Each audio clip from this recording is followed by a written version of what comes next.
Yo, man, look, it is so good to be back on the Undisputed GOAT podcast, man. I know they say absence makes the heart grow fonder, so I hope it made you more fun of the Undisputed GOAT podcast, man. I'm here with my guys, Flash, and the great BRL Sports, man. How y'all doing today, man? How's y'all New Year been going thus far, bro? Let you go first, Flash. Going well. Can't complain. Had a chill night with the family, and had the kids run around and do their fun and stay up late and eat too much sugar. And it's been a good New Year so far. It's been an odd start to when it comes to world news. It's been an odd start to a new year, but on a personal level, so far so good. BRF. Yeah, things going good. My daughter's still down here getting that last little bit of time with her, but right now she's playing. She's got her cousins in the living room with her right now, so I get a chance to get away with her. She's having her fun. So yeah, this New Year's definitely started off pretty interesting to say the least. So, but for the most part, the bigger picture here, I'm glad to be back on here with you fellas, and I'm ready to dominate another year of the airwaves through the YouTube world, as they like to say. So I'm ready to get into it. Yes, indeed. Now, before we get started, I would be remiss if I didn't say prayers and condolences to all of the people who lost their lives in the New Orleans terrorist attack, number one, and everyone who lost their lives in Queens and New York, the great city of New York, in the mass shooting that happened the other night at the warehouse. Our thoughts and prayers are with you at this moment. We love you and we care. And if anybody don't care, just know that we do.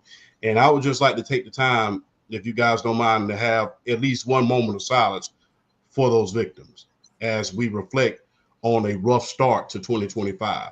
That was the last thing that we needed to happen in order to start the year.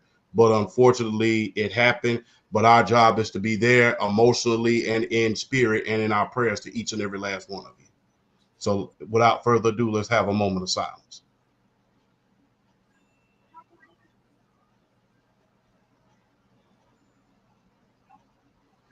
Thank you. So, man, look, 2025 is here, man. 2025 is here, man. A lot of New Year's, new me's. Y'all ain't got none of that propaganda brewing this year, do it? Y'all ain't got no New Year, new me plans. Nah, honestly, for me, it's just about staying focused and keeping my mind on the right path. Me being a bigger person myself, I always, in the back of my, that goal of losing weight is always there. But honestly, at the same time, it's just mainly about keeping your mindset on the right goals, keeping your mindset on the right things, and understanding, things will happen for a reason, and just keep striving, and the good will come as long as you got your head in the right place. Flash, kind of the same. Mine's more just kind of trying to get back on track where I was in the middle of the summer and trying to get to certain personal things. And yeah, the weight thing is always a thing that I want to get back on that, the workout training, get back to doing the social media. I posted my first TikTok today, and I have in months. So just trying to get back to doing the things that I really love, and just kind of doing and keeping and having a good mindset. Hey man, I got one New Year's resolution and one only. I promise to keep my mouth closed about my accomplishments.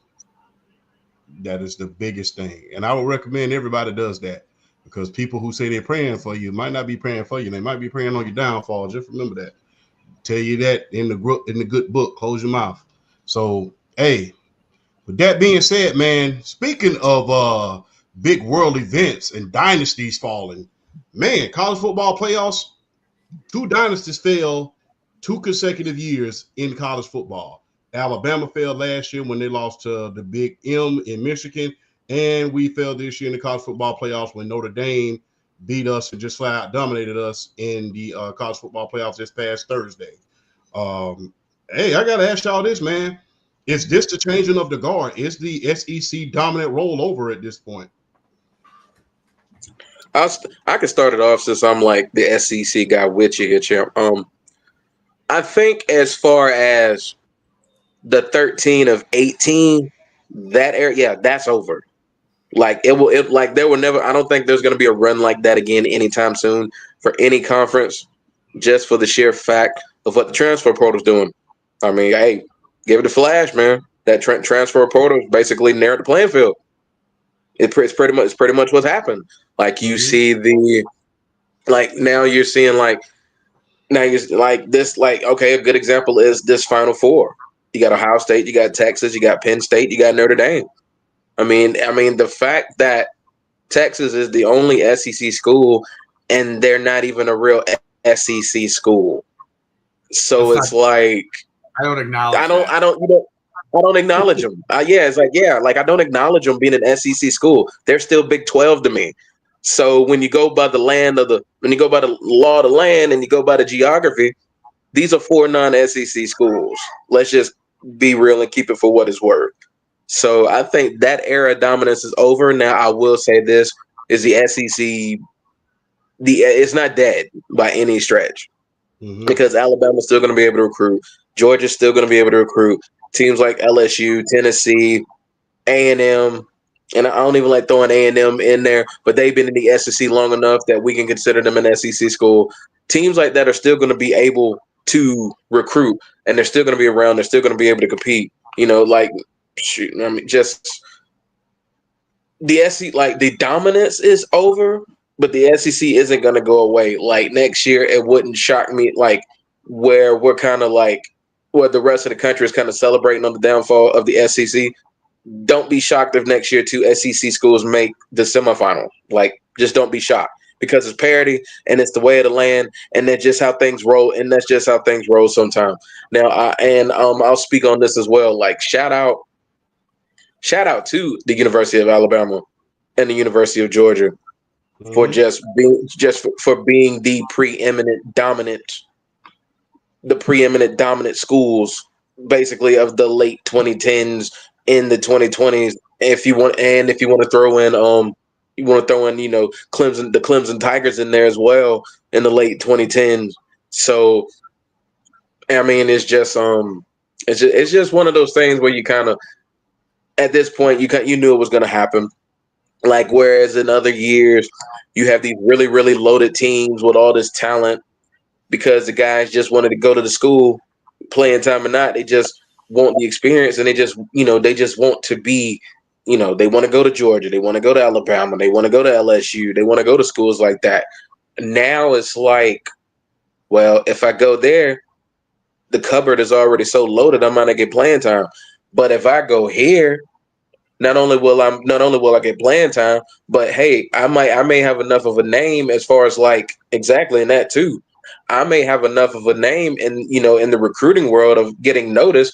I might draw some talent with me, and of course the NIL is going to have something to do with that too. I think the transfer portal is playing a bigger role in the parity, but I mean the NIL has its hand in it as well because now you got other schools that can throw out big money, and they're going to get some of this talent as well. Not saying that it wasn't already happening. And Champ, you touched on this last night. The narrative that only the Southern schools was paying all these students. Definite lie. Been going on all across the country in all regions of the country. You just heard about it more in the Southern schools because the Southern schools were doing all the winning at one point. That's the reason why the reason why you heard about it more in the Southern schools. But with that being said, I'm happy. Even despite me being an SEC fan, I like seeing other schools get opportunities like this. I like seeing an Ohio State being in the semifinal. I like seeing a Penn State. I like seeing Notre Dame in the semifinals. Like teams that have been contenders, but because teams that have been contenders, but it's one of those things where like you just run into teams that were better than you and they just got the best of you. And now seeing them hang around because of the talent that they have now I think we're gonna hit this stretch over the next few years. There's gonna be a lot of parity going on, and we're gonna see some teams potentially contend and win championships. 5, 10, 15 years ago, you wouldn't think we're gonna win. Like, I mean, come on, man. Let's face it. Notre Dame is probably the most storied college franchise, but let's keep it 100 here. When was the last time they done anything of meaning as far as towards the national championship? Last time they played for a national championship, they were basically the bridesmaids to whoever won that Alabama Georgia SEC title game a few years ago. They were basically the bridesmaids. Everybody knew they were going to get ran regardless of who they played. So seeing them with a real shot to win the national championship is a good thing. Shout out to Marcus Freeman, shout out to James Franklin, shout out to Ryan Day, shout out to Steve Sarkisian. Like basically four, maybe not necessarily fresh names, but new names when it comes to the realm of contending for a national championship. This is regardless of what SEC fans may think, especially the radical ones, this is a good thing for college football. This is a very good thing. This is a very good thing for college football. Now the SEC schools have to really now they got to push themselves. They got challenged this year. They got hit in the mouth. They got knocked down. Now it's going to be how did the SEC get up and respond to this? Because they have been the dominant conference, but this is really good for college football. You're seeing other conferences get limelight, get spotlight. This is a good thing. This is just money all over the place, and I mean you can't argue with this. You can't be mad at this at all. So I think, despite Alabama and Georgia, kind of, coming back down to earth a little bit, it's a good thing for college football because now the challenge is widespread. The challenge is across the country. Now we're really going to see over these next few years what college football really is. And I understand that, and I understand the NIL takes away a little bit of the purity, a little bit of the quality, a little bit of the tradition. But if we're going to get this type of parity, I'm not mad at it. Because this is what college football needs. College football needs the parity back. It doesn't need the same one or two conferences dominating year in and year out. We need 4, 5, 6 different conferences putting out teams say, hey, we got a team that can go make a run for a national title. So I'm all for it. Yes, indeed, man. Because the thing is this, before I let you go, Flash, the thing is this, piggybacking on what I said last night on the Great Sports PSPs podcast, there's always been players being paid. Always. I'm never forgetting Lindell White made the analogy. I remember he said he had a Range Rover in college. He had a penthouse. He had a big time apartment off campus. So, I mean, guys been getting paid for a long time. And if you don't believe that, look at what happened with Reggie Bush and his Heisman. Piggybacking on what you said last night on the on PSP's podcast. Look what happened. He got his Heisman taken. So they're sitting around here talking about, oh yeah, since Southern schools, are not the only one playing players, the playing field has been leveled. Listen, I love making analogies. I make good ones all the time, not to toot my own horn, but I have to make this analogy. The transfer portal did to college football what one and done did to college basketball. It leveled the playing field. Now guys who want to go, remember when one and done first came out, guys who want to go straight to the NBA after that 1 year, guess what? They was going to coaches like John Calipari at Kentucky, now at Arkansas. They was going to guys like him because now, guess what? I don't have to waste my time trying to wait my turn at a place like Duke, at a place like North Carolina. I can go to somebody who knows that I'm going to have a beer and get the blank out of here. Whereas you're asking me to wait my turn and sit the bench behind an All-American. So the only thing that the transfer portal did for college football is what one and done did for college basketball. That's the only thing that it did. It evened the playing field so people who did not want to quote unquote wait their turn could go off somewhere and say, hey, I don't have to put up with sitting on this bench. I'm Mr. Ohio. I'm Mr. Georgia. I was the top football player here. Guess what? I can go somewhere else and play. And on top of that, they're going to pay me $1 million in order to do so. Oh, I'm all for it. So, of course, I'm not going to go to Georgia. I'm going to go and somewhere else. I might go to a Colorado. And to piggyback on your point, BRF, other players to come there with you, look at the effect that Travis Hunter had on Jackson State when he went there. Look how many recruits came there. Not to mention when him and Sador went to Colorado. Remember, they got the #1 lineman in the country to come to Colorado. So to piggyback on what you said, that is exactly true. I could go somewhere else, and hopefully the people that want to build something special can see my talent and want to come there as well. Sort of like, Miami in the early 80s. It's except, now you get paid and you can go to a school where they got just as much talent. But I digress. Flash. Yeah. One second. Hold on 1 second. While we're waiting on Flash, I would say this. You know what NIL stands for, right? Oh, he would go get his damn hat, bro. Oh, that's cold. That's cold. We have a traitor in our mix. Nah, it's okay. It's okay. He lost Wisconsin. Hey, he lost Wisconsin. He got to do something. Yeah, I needed something here. Yeah. Anywho, I've been waiting to do that all day. So when it comes to the college and the dynasty of the SEC, is it over? Kind of like what BRF said in a classic sense, and like where it's just gonna be complete domination. Yeah, probably. But again, we're at the point now where we don't even have the classic conferences that we did before. Like everybody's like, "Oh, the death of the." Is it to me? This is not the death of two dynasties. It's the death of the purity of college football. We don't have what. You've been saying that a long time. I have. We this isn't college football like we've known it. Now, it's going to the point of that Texas is an SEC team or that Texas A&M is an SEC team. Like, it's like Solo Sokola. I don't acknowledge you as an SEC team. Sorry. I don't. We can. It's like it's like the Las Vegas Raiders. You will always be the Oakland Raiders to me. There's just things that I will not accept. Same thing. Hey, same thing with Champ with the LA Chargers. They are the San Diego Chargers still to him. San Diego Chargers. You are not the Los Angeles Chargers. There are things that I just refuse to accept, and that makes me an old dude. That's fine. I accept that. But the change from the SEC and I guess from like old school college football, and I guess the dominance of Georgia, and Alabama was going to happen at some point, regardless if we had the NIL and the transfer portal money. It's going to happen. In the 80s, it was Notre Dame, and it was Miami, and then Miami into the 90s and the early 2000s. So like, there's going to be a different, dynasty, or there's going to be a change in the guard as we get, as the years go on. And I kind of touch on this. We talked to BRF talked about parity. I don't know if parity is such a good thing.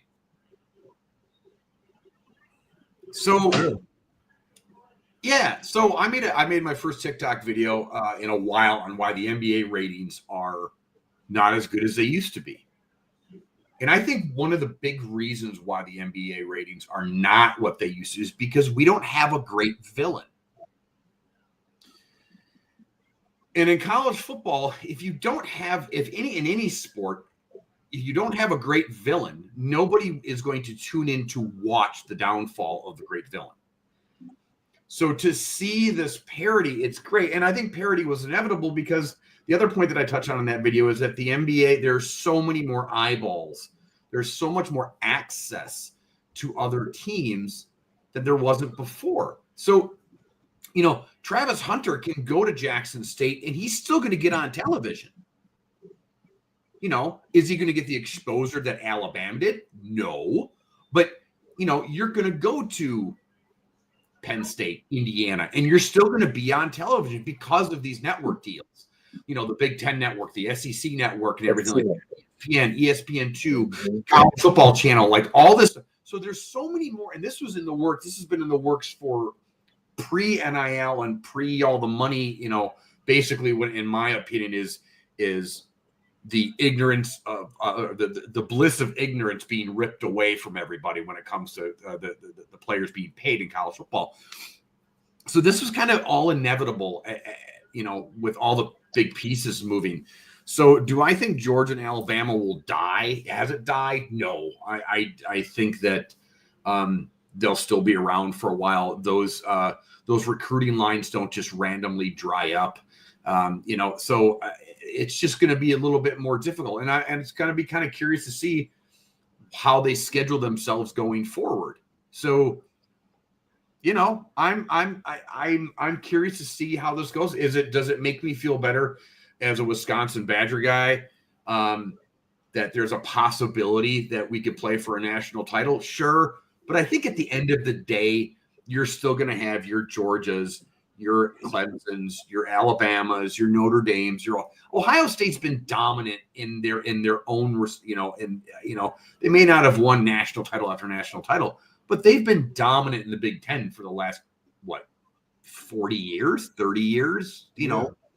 Michigan, the same thing. They'll have a down year here or two, then they get their recruiting class back up. So I don't think much is going to change. I just think we're not going to see the big, bad, evil villain that we've had over the years. And I think a lot of sports are going that way. The only holdout really right now that we're still seeing the big bad is the NFL and the Kansas City Chiefs. Because dynasties do become boring after a while. Yep. And that is the reason why you become a villain. I mean, let's just face it. Everybody loves the underdog story. They hate it when the big dog got their foot on your neck. And that's just the case with the NFL. And that's the case with anything. I mean, I never forget when to make a comparison to what you said. I never forget after the Boston Red Sox had won like 2 titles. I hate Boston, bro. We were just cheering for them to win 2 years ago. What are you talking about? Yeah. Hey, as a Patriots fan, Tom Brady and the Patriots were the NFL's darling for 2 years. 3-4 years. I mean, they were that was right around 9/11. It was, they won they won their first Super Bowl the year of that Super Bowl year, or that year of 9/11. So the Patriots and winning that Super Bowl and all that kind of stuff. And they, Tom Brady was the underdog 6th round draft pick darling. And 2 Super Bowls in, after 2, everybody hated their guts.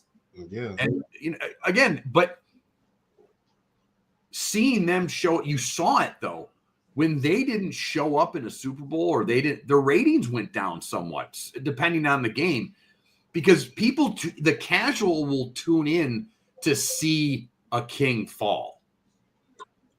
Us as a society loves that. We love to see a downfall. It's why we tune into crappy reality shows, is because we like to see people and their downfalls. So I really do think that it's true. I'm agreeing with you, man. I'm just letting you cook right about now. We do. You go on Twitter or X or whatever the heck you want to call it. We even for our own benefit, like if we have a president that's doing too well, we don't like it. Like it's just it's just weird. We don't like too much success. And I think that actually going forward, because I know the next topic, and I'll save my point for this this could be a good segue. I don't think the college football playoff will ever come close to March Madness, ever. Okay. Real quick segment. We'll start with you, BRF. What does Kirby needs to change next year? Real quick. Mike Bobo. Okay. I know the relationship Kirby Smart has with Mike Bobo, but he's got to understand: is it about loyalty and friendship to him, or is it about building his legacy with the program and winning championships? Because if he wants to win, Mike Bobo's got to go. I mean, he's just not.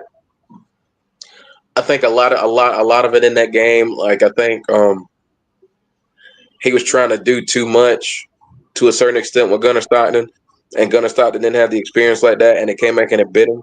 Instead of just using Trevor Etienne and using Nate Frazier to run the ball and control and dictate tempo, he didn't do that enough. Whereas, and then there's times where it's like he's not always aggressive and taking shots. So he's not the coordinator. He's not the OC that's going to get Kirby Smart to where he wants to be as far as contending for championships and ultimately winning more. I think the biggest change is Mike Bobo needs to go. and I think they're always going to recruit, but I think they need to hit the transfer portal this year. They need to see what's out there in the transfer portal, and they need to hit it. Whether it's to get a quarterback, whether it's to get another quarterback to compete with Gunner, see what you got out there, get a wide receiver. So, but yeah, I think the biggest change is Mike Bobo. If he wants to win, Mike Bobo's got to go. Okay. Isn't it weird to like talk about the off season of college football like a free agency thing? It is. It just makes me feel icky inside. I know it really, because we talk about signing day. We talk about signing day, and we talk about the upcoming recruits in high school. I know. This is different. It's like free agency. Yeah, it's like free agency. It is. Let's call it what it is. That's the reality. I mean, that's one of the big stories right now is Quentin Ewers. He's getting $5 million offers and $6. Is it worth him staying another year? They wants to keep Quentin Ewers on their team. I want to know. I'm just saying, like. No, I'm just asking for my sanity. I know BRF gets on to me. Him and PSP gets on to me about Quentin Ewers, but I just don't see it. Like I said, we'll get into it a little bit later. But I gave you a theory as far as Quentin Ewers. I gave you my North Carolina theory as far as him, but that's neither him nor there. Yeah, but like I said, he finna. We're gonna get into it a little bit later, but I think he may be the very reason why Texas don't end up going to the Natty. But we'll get into that later. But BRF, you got any change you think that old Kirby Smart needs to make? No, I gave you mine already. It's mainly just I think you need to. Yeah, it's like I think you have to change at the offensive coordinator. The defensive coordinator for me is fine.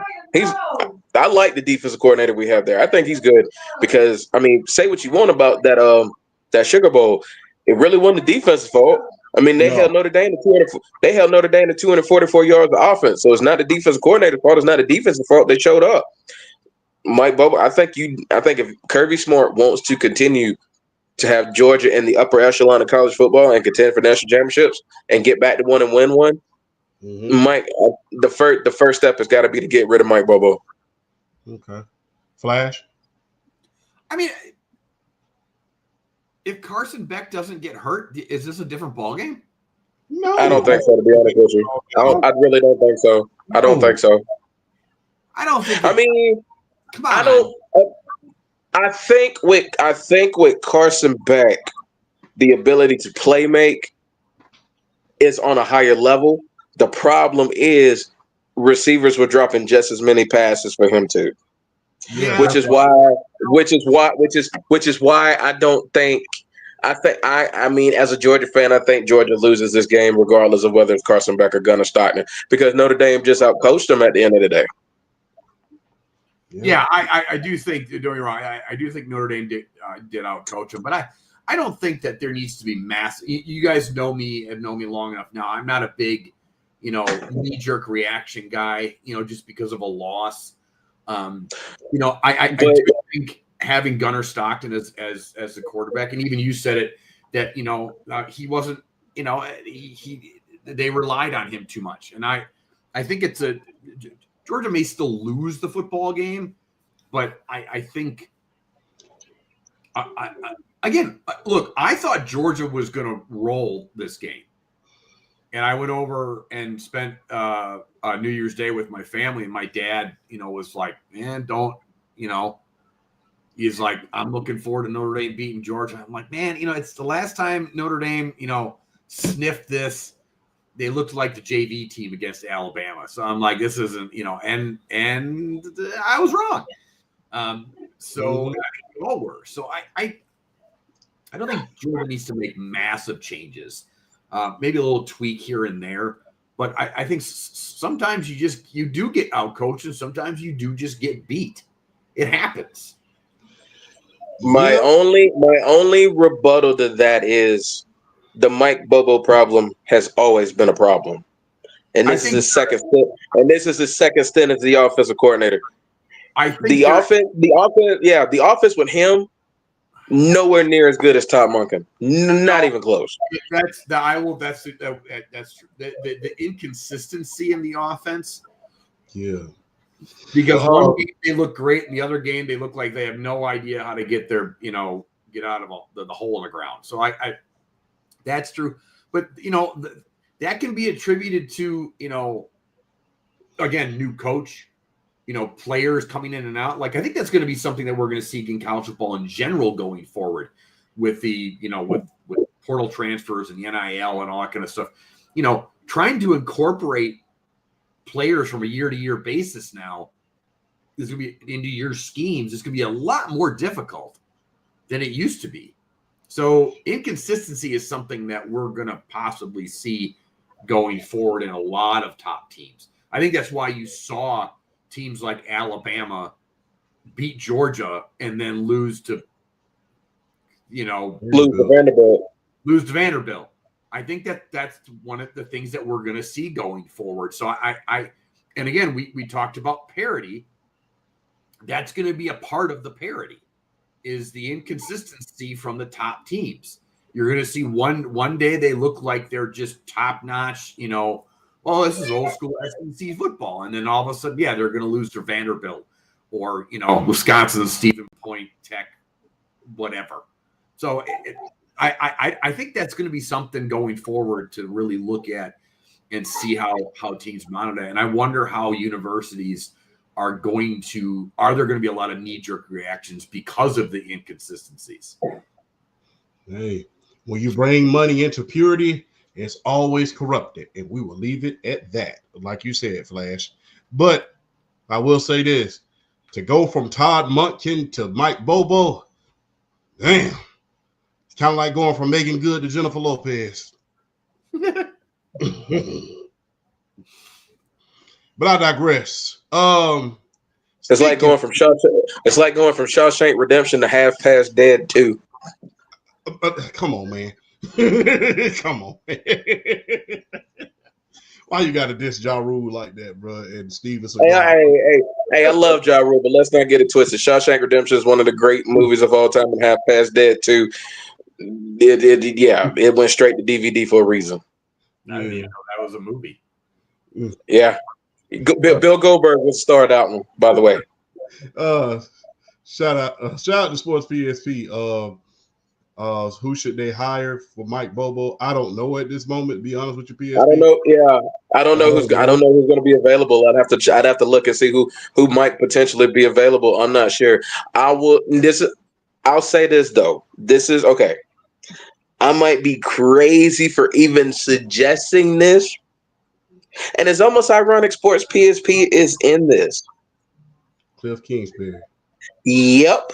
Cliff Kingsbury. Hey, can't go wrong with Cliff, man. He definitely did his thing. And I think Cliff Kingsbury on the college level would just be so frightening as an offensive coordinator. Yes, he would. Speaking of the college football playoffs, going deeper into the college football playoffs, which coach in the Final Four of the national championship picture would the Natty most mean to? Winning the national championship would mean the most to? You got Ryan Day, you got Marcus Freeman, you got James Franklin, and you got Sarkisian. So I'm going to go first on this one. I have to go first on this one. A Natty would mean the most to none other than Ryan Day. Ryan Day. They have been calling for that man's job all year long. They have been calling for him. Fire him. We need to fire him. We need to fire him. Now, as much as we want to call this the Ohio State Revenge Tour, we need to nickname it the Ohio State Redemption Tour. Because it seems like the world just came crashing down on them when they lost against the Michigan Wolverines. Everybody was saying, he deserves to be fired. He deserves to be fired. I mean, and he went and I think he demolished SMU. Well, excuse me, he demolished Tennessee in that first game. Then came back out and then demolished Oregon in the second game. So for them to go on this run is a redemption run, because it's just like they have been calling for his job the entire year. And I think that if he's able to get a national championship this year, him losing to Michigan 4 years in a row would be automatically forgiven. They would forget about that loss. Now, granted, Michigan faithful would not let them forget about it. Well, you still didn't beat Michigan, much like Alabama did with us the year that we went on to repeat. You didn't beat Bama though. Yeah, of course, but we still won the natty. We beat y'all the year before to get it. But the thing is, if he wins a national championship, then it's like, and I hate to be biblical about it, but it's like everything will be like, it's like everything will be cleansed as far as, his discrepancies are concerned with that program. It will just cleanse everything. Even if he does so much as I think make it to the national championship, I think that it would just clear up a lot of commotion around his job as far as Ryan Day is concerned. But Flash, you have the floor. Who would a national championship mean the most to in the college football playoff picture? I mean, I hate to do the same thing but yeah, I think Ryan Day. But I don't think. Again, I'm not the knee-jerk reaction guy. So even if he loses in the next game, they don't make it to the actual title game, I still like, what are you going to do? You're going to get rid of a guy that's consistently, you're a top contender for, for a national title, just because you lost to, whoever. Mm-hmm. For the rabid fan base and the college football media, sure, I think it would mean the biggest to him. But honestly, if Marcus Freeman wins this title, and I know I'm wearing a Notre Dame hat, so it seems a little biased right now, but Notre Dame is the Superman of college football. So when you think of comic books in general, you think of Superman. No matter, Spider-Man might be more popular and Batman might be more popular at times, but like the face of comic books is and will always be Superman. Notre Dame is and will always be the face of college football and has been for over 100 years now at this point. And everybody has been waiting for Notre Dame to ascend to this level again. And if he wins a national title for Notre Dame and puts them back, to prominence, man, that's big. That's huge. That's like winning, that's like winning a NBA Finals in New York with the Knicks. That's like, doing that kind of level of putting a franchise or a team, whatever you want to call it, back on the top of the map. And Notre Dame is just that team. They have that aura, that Vince Lombardi Packer aura from the Knute Rockne era. They just have that. They always have. And so I think on a rabid college football level, I think Ryan Day, yes, I think it means the most to him. Just to, I think it'd be stupid if they got rid of him as a head coach. But so I do agree with you on one level, but I think Marcus Freeman and Notre Dame winning a national title that's big time. BRF. Damn, I think Flash kind of stole my answer from me, because that's kind of what I was thinking. Because for me, it was going to be a two-part answer. From a coaching perspective, I still think Ryan Day would mean the most too, just because of the turmoil that he's faced, regardless of being one of the premier head coaches in college football over the last, if you want to say last 5-6 years. I mean, Ohio State's constantly winning Big Ten championships, constantly making CFPs or contending for CFPs, and just not getting over the hump. And with the Michigan loss, people that, it was the last straw with a lot of people. So people were getting ready to get rid of him. And I think if Ryan Day was to win this and bring one back to the Ohio State University, I think it would shut a lot of fans up. It really would shut a lot of fans up. I really feel like, shout out to Tyson. He said this in the chat, and I think you kind of said it too. They could lose to Michigan in the next 4 years. If they have this national championship, won't nobody say a word. Mm-mm. And that's why I think, from a coaching perspective, I think Ryan Day would mean the most too. From a historical perspective, a collegiate perspective, imagine if Notre Dame's on the final podium with a national championship. Imagine what that would do for the state of college football to see the preeminent school. I'm talking about going all the way back to the Newt Rockne days. Imagine what this would do. Notre Dame being back on top. Like, this if you want, this is the equivalent of like The Dallas Cowboys winning the Super Bowl. Yeah, this is the equivalent. This is the equivalent of the Dallas Cowboys winning the Super Bowl. This is the equivalent of the New York Yankees winning the World Series.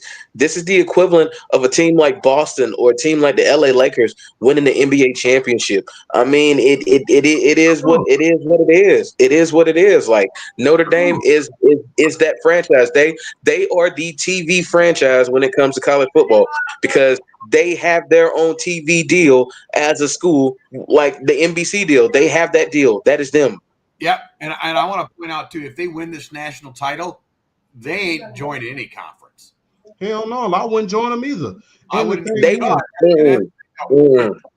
There's been talk for years now, because they haven't gotten to this point in a while, and they haven't gotten to that, like, well, they should really, start to go and really think about joining up a conference. And getting to the semifinal killed that talk. Getting to the semifinal killed that talk. It did, 2 days ago. It kills that. It's over. Yeah. We're done. Like, there is no, I want to join the Big Ten, which is not even the Big Ten anymore. So no, that just kills it. And I'm going to tell you right now, if we have Notre Dame versus Ohio State, nasty. You want to talk about ratings? You want to talk about like big time college football? And contrary to what people think, Notre Dame Ohio State is a rivalry game. Oh yes, it is a rivalry game. Rivalry game. So like this like if that game happens, that's honestly I think any of the matchups that come out of this college football playoff are phenomenal. Yeah, if you like Notre Dame, Texas, dude. No, I don't think people understand this. You're a Notre Dame fan, so you know this. It's not Notre Dame versus Notre Dame. It's Notre Dame versus the world. Yeah, because everybody was. Look, my father is a diehard Notre Dame fan. My father died. Look, and he wanted me to be a Notre Dame fan, but I bleed red and black. And he got me last night, and they got me last night. But when you were growing up, I used to hate that. It was like it was the equivalent of what college footballs do, and I used to hate it. Yeah, all of that old button-up style, like that's snobbery. Wearing getting off the bus. Yeah, get the hell off my screen with that shit. Like, no, I don't want to see that. It's that religious tone to it. Oh yeah, there's that snootiness that get off of my screen with that. By the way, with your dad being a huge Notre Dame fan, you need to show him what I did earlier in the show. Oh yeah, he watches. Okay, all right. So he watched my show. So. Okay. If I don't have no view, if we don't have no viewers, I know my dad's watching. You got your dad. You got your dad. But no, this is huge. It's Notre Dame versus the world. Dude, even Penn State, the stories that we have with I would say Texas doesn't have the biggest stories behind it, but with Notre Dame, Ohio State, and Penn State. Dude, Penn State, if they make it to a national scale, just think redemption. Yes. Redemption. Just think of how far that school when you think about the history of that, and the thing was, it's different when you. I say this: when you live through a scandal, that's a whole nother ball game. Yeah, because I think it was back in 2006, 2007. I was literally cringing. Like I said, I'm a fresh. Like I said, I wasn't grown, but I'm 19 years old hearing this stuff, and you're just like cringing when you hear this stuff. But the statues are down. It's almost like Penn State's history doesn't exist anymore. I'm you win that national championship. Oh man! All of a sudden, comes back. When that scandal happened, I remember saying, I thought their football program was done.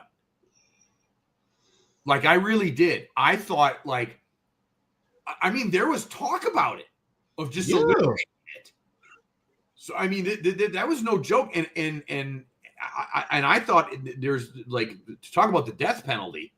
Yeah, I thought they were about to slash and burn. Oh, yeah. And you know about this, BRF. How about that? I thought they were about to put the General Sherman to that program, bro.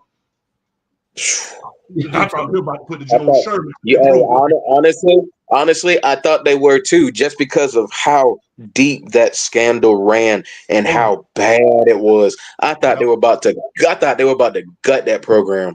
Oh, dude, I want to, and I know this is it's not off topic, but as much crap as Bill O'Brien gets because of his tenure as a head coach in the NFL, which I also think wasn't that bad either, he deserves a ton of credit of keeping that program afloat and centered and having to deal with the aftermath of that. And the kids with that, like that doesn't get talked about enough. And I hope if they do get to, and I don't want them to because they'd be beating Notre Dame, but if they do get to the national title, if anything is talked about where Penn State as a program has come from that scandal, I do hope Bill O'Brien gets that credit that he deserves, because that was. I'm keeping this right off the rip. Can you imagine taking over a program and then that ball dropping? Like, and for him to stick with it, like, I don't think anybody would have blamed him if they just would have been like, dude, I didn't sign up for this crap. I'm out. I mean, the thing is, we've seen guys take over programs when they are in turmoil. We saw Butch Davis. He took over the University of Miami when it was in turmoil. We saw, we seeing it in Michigan, with them, a lot of suspensions coming down on their end. We're seeing it, a lot of things going on with Coach Tyrone and Coach Cerrone. My fault, with him and scandals coming down. We saw even, coaches taking over right after the death penalty in SMU's history. June Jones, he was able to lead it to a bowl game. But those were like Sunday picnics compared to what Bill O'Brien and Penn State was going through. These guys, look, let's just keep it all the way a buck.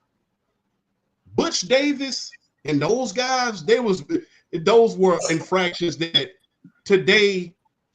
right now, we'll say, man, if y'all don't shut the blank up and just pay them children and let them play football. But what Penn State was going through, like I said, it still makes you cringe to this day. I'm cringing as I'm talking right about now because it's like, damn. I mean, because it was bad. I also wonder if Penn State does make it to the national title, do you bring that up? I mean, you have to. I mean, you have to. As much as you want to erase history, and the thing is, look. Say what you want to about James Franklin, but guess what? The only teams that he hasn't beaten is Ohio State and Michigan. He's averaging 10 wins a season. And the only difference between Ohio State and Penn State right now is their Jeremiah Smith, their best player, their best skill position player on the field is a wide receiver at Ohio State. And at Penn State, it's a tight end. That's the only difference. Both of them have killer defenses. Both of them have hellified two-back systems. I think Drew is a better quarterback than Will Howard. I don't really trust him at all. But it's quite ironic that him and Quentin Ewers is playing each other, if you really want me to be honest with you. because both of them are the weak links of their team. But hey, you have to bring that up because the reality is this: they hadn't been to a national championship since won a national championship since 1986, the Vinny Testaverde game, when they forced 9 turnovers during that game. And another thing that gets lost that year is Joe Paterno during that year where the scandal first hit. Pete Dix, he was 10-1. He was number 5 in the country. So one or two things happened. He might have ended up in the national championship that year. So when that scandal broke, that broke their season, that broke Paterno, that broke that whole program. So if they are to make it back to a national championship, it has to be talked about. It has to be talked about. I agree. Another thing that has to be talked about is, out of all of the coaches in college football, there's only 13 African American coaches right now in FCS, and 2 of them are in the college football playoffs for the first time ever. What are your thoughts about this, BRF? I mean, it's a good thing. It's a good thing. I mean, we all know ultimately the goal, the end game is just for it to be what your intellect and what your talents do on the sideline as far as being a coach or being a player, and not necessarily about the color of your skin. But at the same time, representation is still important. And I think, and I think when we say that, a lot of people are like, it's like, hey, look, I've already said it. I feel like it should be about what you do on the field. It should be about your work ethic, and not necessarily about the color of your skin. You know what I'm saying? That's how I feel about it. But representation is important because seeing James Franklin and seeing Marcus Freeman here, say what you will. It's another step and it's another accomplishment, and it's just more progress. And hopefully the ultimate goal of just everybody just being recognized for what they do and not necessarily putting the first African American or the first Asian American or the first Hispanic American, none of that. We want it to get to a point where it's like we're not having to put. Yeah, exactly. We want it to be where it is a moot point and it's just mainly about your talents and what you do. But at the same time, representation is still important. And seeing James Franklin and Marcus Freeman here is still means a lot, especially to those who may have aspiring dreams to want to be a coach, to want to be in that position like that. Because it's still people can say what they want. It's still kind of at a level to where everybody still ain't really getting the same opportunities like that. And we still striving. We still making progress. It's still getting there. And seeing Penn State and Notre Dame in these positions, playing each other in the semifinals at that. It's good. It's good. It's good for the sports world, not just college football. It's good to see. And we know one of them is going to get there.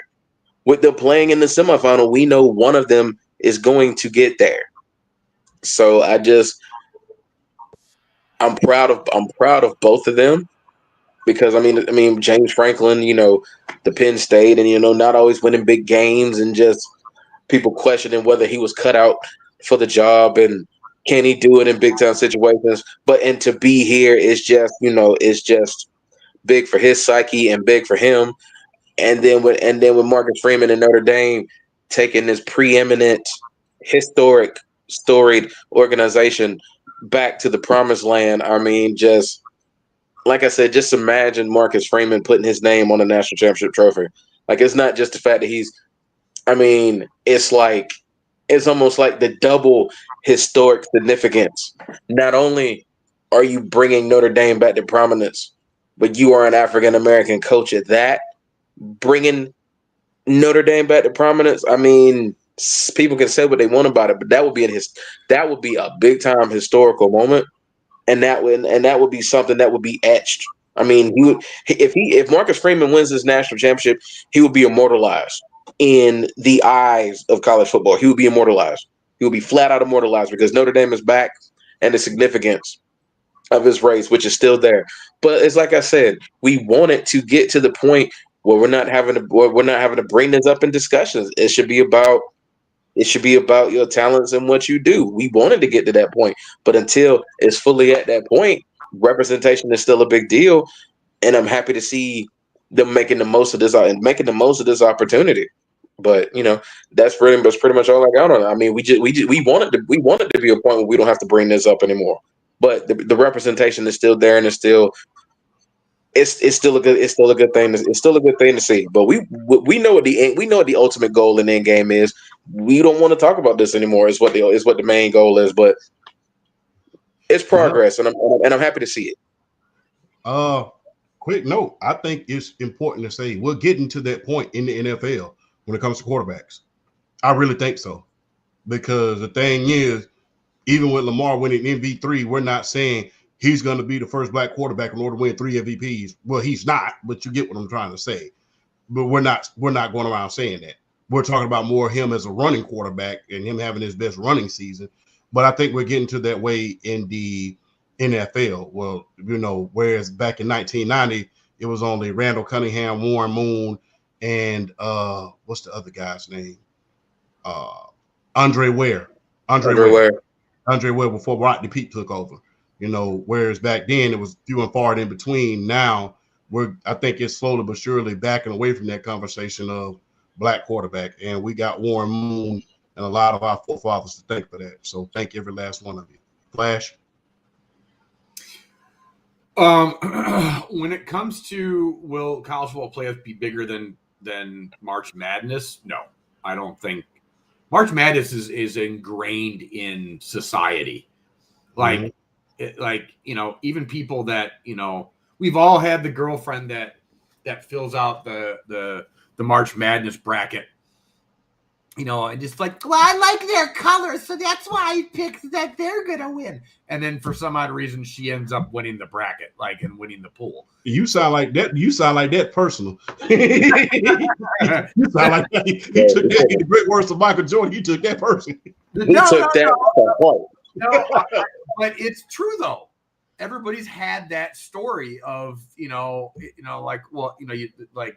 girlfriend, and you both fill out one together because your friends are doing it or she's doing it at her work or whatever, and then she hands it to you and you just kind of look it over and you go like, well, why did you pick this? I just think their jerseys are cute, and you're like, ain't no damn way Arizona finna beat Duke, and then you're like, then it happens. You're like, what the? So what the hell? March Madness is just so ingrained in our culture that I don't think anything will ever compete with that on that level. You're not going to see college football playoff pools, in offices all around the country. Even when I was in high school, some of the teachers were everybody, we were doing brackets in classes. So you're not going to see that in college with the college football playoff. So no, I don't think that'll ever happen. March Madness is a very unique thing. Also on top of it, you have you have all these games going on at one time, and it's madness. And I just don't. Nothing will ever top that.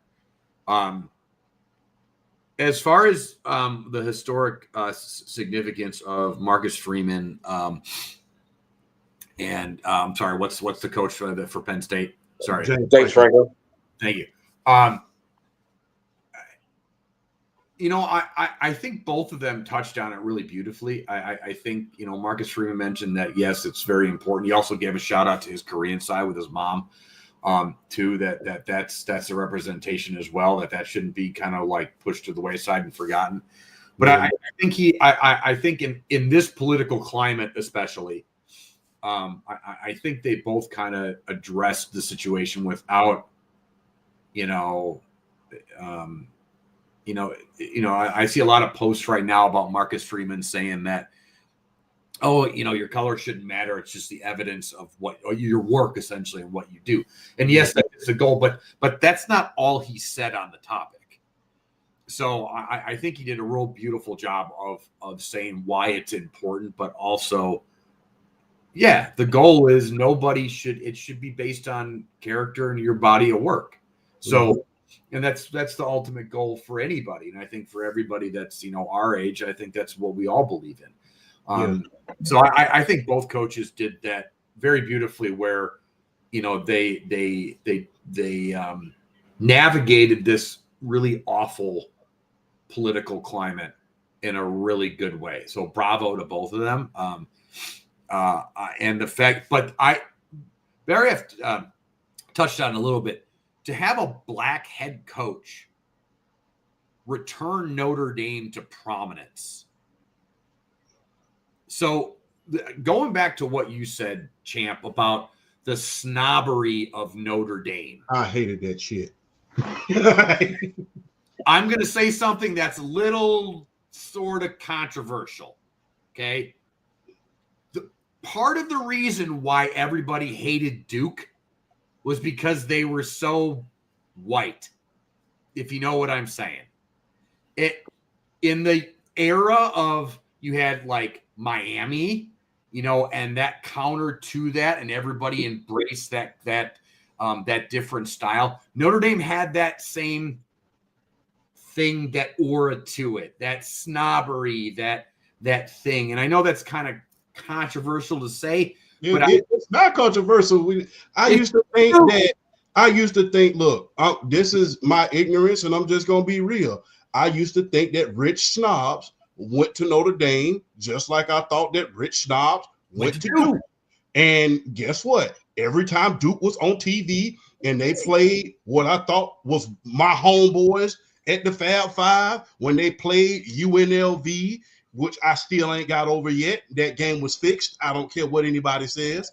When they played anybody that I could relate to as far as my homeboys, guess what? That's who I went for. It's not controversial when it's true. No. And that's the thing. That's the thing. I used to think that my dad used to always want me to put on that damn that green and gold shit, and I would wait till he turned around. I tossed that shit somewhere else because I didn't want to wear it. Tell me the reason why Christian Laettner was one of the most hated people in the country.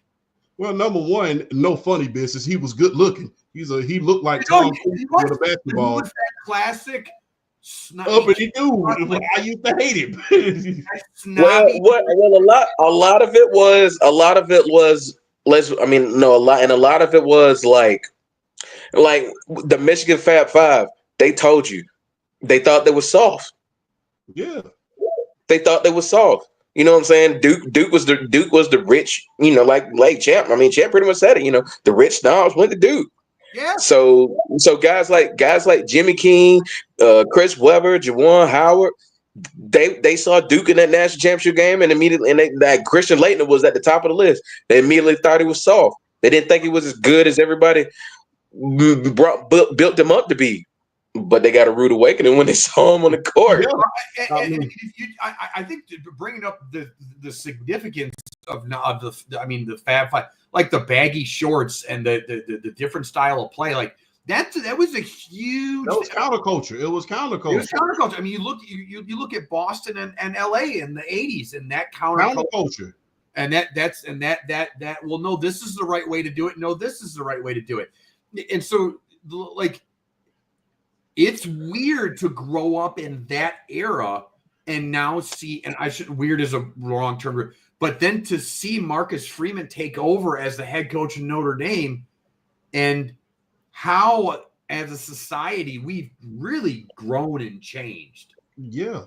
And how good of a thing that is. So, I mean, to bring it full circle, how awesome that is to see, where it's just like, oh, that's effing cool. All right. Like, so to grow up in that counterculture era where the reason why Notre Dame was, hated for so long is just like Duke. So it's in that aspect, as older gentlemen, it's cool to see that growing up in that era, to see this come full circle in so many ways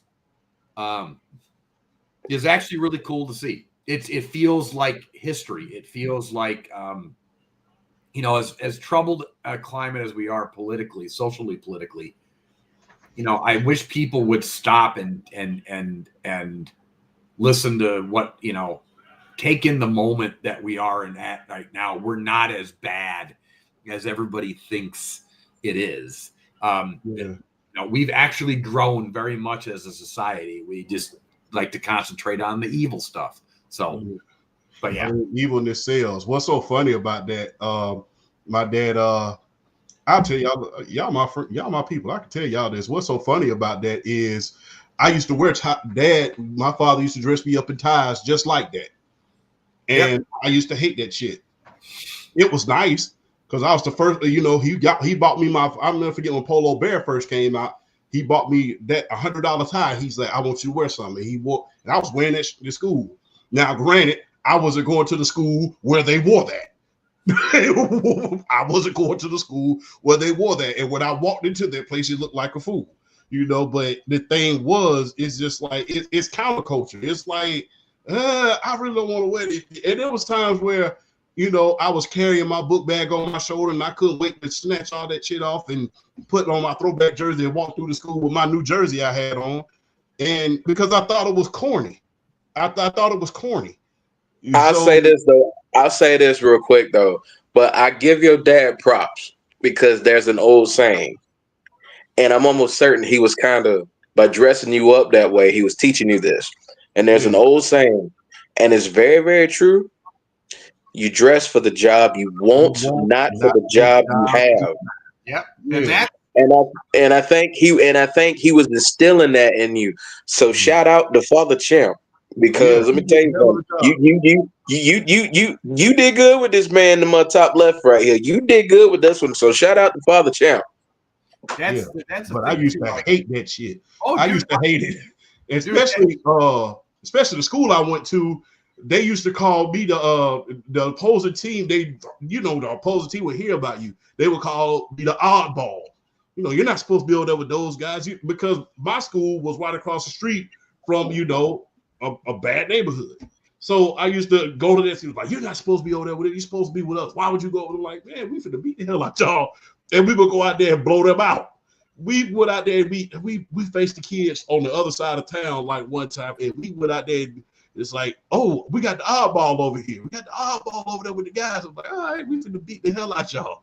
So we went out there. They kept saying stupid stuff. We went out there and beat them 42 to death. Shout out to the Great Wall of Marshall, by the way. The best offensive line Columbus ever saw in middle school history. So we went out there and we told them out the frame. But yeah, it was counterculture because even though I was dressing up in the ties, people say, "Oh man, you look good." All the grown folks liked it. I hate it. Oh, dude, now we're all the same age, dude. I loved, Deion Sanders and Deion Sanders wannabe 2.0 Terrell Buckley. Like I loved guys like that.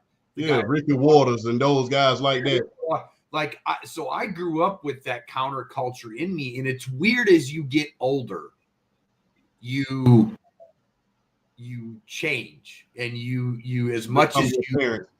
Because I don't understand. Because sometimes I'd be like, what is it? No. I mean, don't get me wrong. I don't have that that counterculture, anti-authority in me still. Like that's still there. Yeah. But there's a certain thing about like when you see a team walk off the bus and they're all in suits. In a weird way, that's counterculture now. Yeah, I didn't think about that. It is. It's kind of flipped. And you kind of go like, yeah, that's how I want to see, I want to see some professionalism. And so to see that, it's weird how everything's kind of, everything changes. It's so odd. But yeah, we do become our parents in weird ways. And you do become like, you don't, like I remember arguing with my grandmother about my senior pictures. And I just realized, looking back now, how stupid I must have sounded. So this is in the day of like Degeneration X in the WWE. And we all know the crotch chop. Yeah. I had literally a t-shirt that said "Suck it" with an arrow pointing down. And I wanted to wear that for one of my senior picture takers. And the OG t-shirt. Now, thank God because she was one of those, God rest her soul, that woman is Jesus's niece. To deal with me, my sister, and then my grandfather and my dad and my uncle to basically raise all of us. And I mean that to my grandfather too, in a weird way. Like Jesus's niece. Anywho, thank God I didn't go through with it, because I would have looked back on that and would have, I would have been, I don't even know how I would have looked back on that now and reacted and just gone like, oh. But the fact that I was arguing it in the moment, I'm surprised my grandmother didn't just like drop me off somewhere on the side of the highway and go, you know what, I've just had enough. That's it. You're done. So Hey, man, it's quite ironic, but when counterculture becomes real culture once again. Because now it's cool to do the stuff that was deemed not cute back when we was young, but now, you know, if we walk down the street with a tie on, it's kind of like crazy. But hey, BRF, you know, before we go into the next topic, before I ask you the question about will it be bigger than March Madness, remember when we used to have to go to the club in business casual, bro? Ooh, man. Well, I haven't been to too many clubs, but I will say I haven't been to many nightclubs, but I will say though, I've walked the streets or whatnot. I've been in the areas, I've seen that stuff, and it's just like, man, I wonder what they got. Because you see like the flyers and stuff at the different parties and stuff like that, where they, you know, they advertise the business, you know, the suit wear and all that stuff. And it's before it's like, man, I don't want to wear that, and now you see that it's like, man, I want to do that. You want to do it now. You want to do it now because you want to feel part of the group. You want to do it now. You want to go to the club, smoke a good cigar. But I got to ask you this question. Is college football playoff ever going to be bigger than March Madness, bro? I think if it expands to 16, it's a chance. Because I mean, it is still college football, but I don't see it. I feel like March Madness is just, and especially now with how unpredictable it is. Now you're seeing 16s contend with 1s. You're seeing 14s beat 3s on a regular basis. Like the unpredictability of the NCAA tournament now is just, I don't, because there's still a certain level of predictability with college football. I don't think the college football playoff will get to the level of just excitement and being bigger than March Madness and the NCAA tournament. I don't see it. I just think it's one of those situations where they have their moment in the sun. They have their season. They have their time. They get all the glory. They get all the limelight. They get all the shine. They get all the camera time. And then it's just kind of like you move on to the next year. So I don't think the college football playoff will ever get to a point where it's overshadowing March Madness, because I still feel like the NCAA tournament is like, I think it's still the most anticipated tournament of the year, regardless of sport, because of the unpredictability and just the pools and the brackets and drawing the brackets out, and then that sucker being busted the first weekend. Like, it's just the unpredictability factor of it. I just want to say too, like, can you imagine if we went back to the days where like players actually stayed in school for college basketball, and how much bigger it even would be, the tournament would be? Man, that is why the women's basketball is slowly overtaking men's basketball as far as March Madness is concerned. But we're going to get into that time, because my thing is, I can't wait to see what's going to happen with Juju Watkins and Flage and South Carolina and Paige Beckers and women like that. But we're going to talk about that at a later time. But slowly but surely, if college basketball doesn't get on the ball, the women's is going to take right over it. And if the NBA, and look, we was talking about the WNBA earlier in the year. It seems like the main problems that Flash was talking about in women's basketball in the WNBA is starting to rear their ugly head in the NBA. What? So not enough stories, not enough, advertisement, not enough. I think, and because like what the women's side, what you're starting to see, and what the women's college basketball tournament is slowly overtaking the men's star power. Yes, they have star power. They have recognizable faces. Like you're coming into the college basketball landscape with the women, you immediately know, Juju Watkins, Paige Beckers, the South. I can't think of, Flage from LSU. I can't think of the damn point guard's name for South Carolina, but she's a monster. I mean, there's recognizable star power with the women's game, and you're waiting to see how it translates into the WNBA. There's no star power in the men's game. Granted, you have Cooper Flagg at Duke University, but who do you have that's truly recognizable outside of Cooper Flagg? And he just coming in based off of the high school hype, and the highlights, the mixtapes. Him just being this athletic freak of nature. And keep it 100, Rodrill. Keep it 100. He's an athletic white boy. Let's just keep it. Let's just keep it a buck. Let's just say what it is. Look, it's a thing. It's a thing. It's a thing. It is. It is. Listen to any of the old heads talk about Larry Bird. The joke that Bird used to say on the court all the time. What was the joke he used to say when he was being defended? When they would put a white guy on him. I'm offended. I'm offended. How dare you? How dare you put a white guy on me? Like, it's a thing in sports culture. The fact that a lot of people don't acknowledge that, it drives me nuts because all the players do. It's a thing. It just is. So don't feel bad, BRF. It's a thing. And exactly. And it's also, they're waiting to see how good he's going to be from the standpoint of the NBA. The NBA is waiting for that. I mean, let's face it, they're waiting for that white American, really, really good player that they can actually go out and market now. They're waiting for it. They are waiting for it. I don't even think and they need to be honest, they need it. Because the thing is, it's been a long time since we had one that was him. I'm not talking about one that you just put on the damn billboard. I just want one that is him. We need the NBA versions of Caitlin Clark. We need one. Dude, okay. I mean, to spike them viewers. Well, look, so again, it goes to what I was speaking to before. You need a good villain.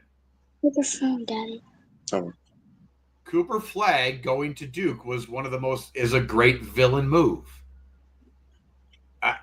He's the athletic white boy going to the thing that we just talked about 10 minutes ago. He's the pretty white boy that just went to Duke. And that's a thing that everybody it makes everybody just kind of, and honestly, that's the thing we haven't had that in college basketball, a well-known name like that. And the part of the reason why he's that well-known name is because of the highlights versus the Dream Team. It really has nothing to do with his high school highlights. Every person, it was the highlights of him going toe to toe. It was him cooking USA basketball is what did it. And that's the thing. Everybody's like, what? I mean, I ain't never even seen Larry Bird go to Rucker Park. This dude going to Rucker Park. Oh yeah, he was out here playing at Rucker Park. That's how I first discovered him. I didn't even know he was. I saw his high school, but I'm like, whatever. I saw him play at Rucker Park. Oh, he can play. Yeah, he could. Okay, you playing at Rucker Park, you can play. Oh yeah, and so he I don't even think it's like to market. The NBA is waiting for a marketing thing for him just because of this of the white boy marketing thing. They just need a really big time top American player. We don't. As Americans, we don't really have it. The NBA sport has been dominated right now by all the European players. All the top players in the league, for the most part, are all from Europe. Sure.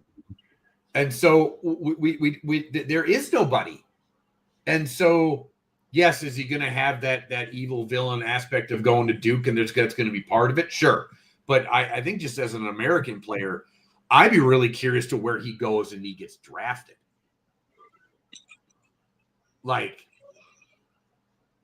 what would be the best team for him to go to continue that villain arc? LA. Cooper. Nah.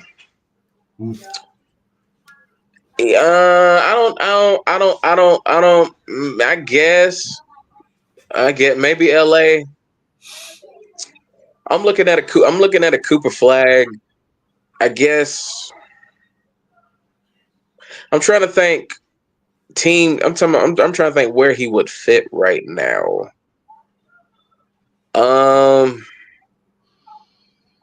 I think the Knicks. The Knicks. Ooh. I think the Knicks. Yeah, but would they be even? Well, here's the thing: is he going to be? They won't be. Yeah, see, they're not going to lose enough to be drafting that high.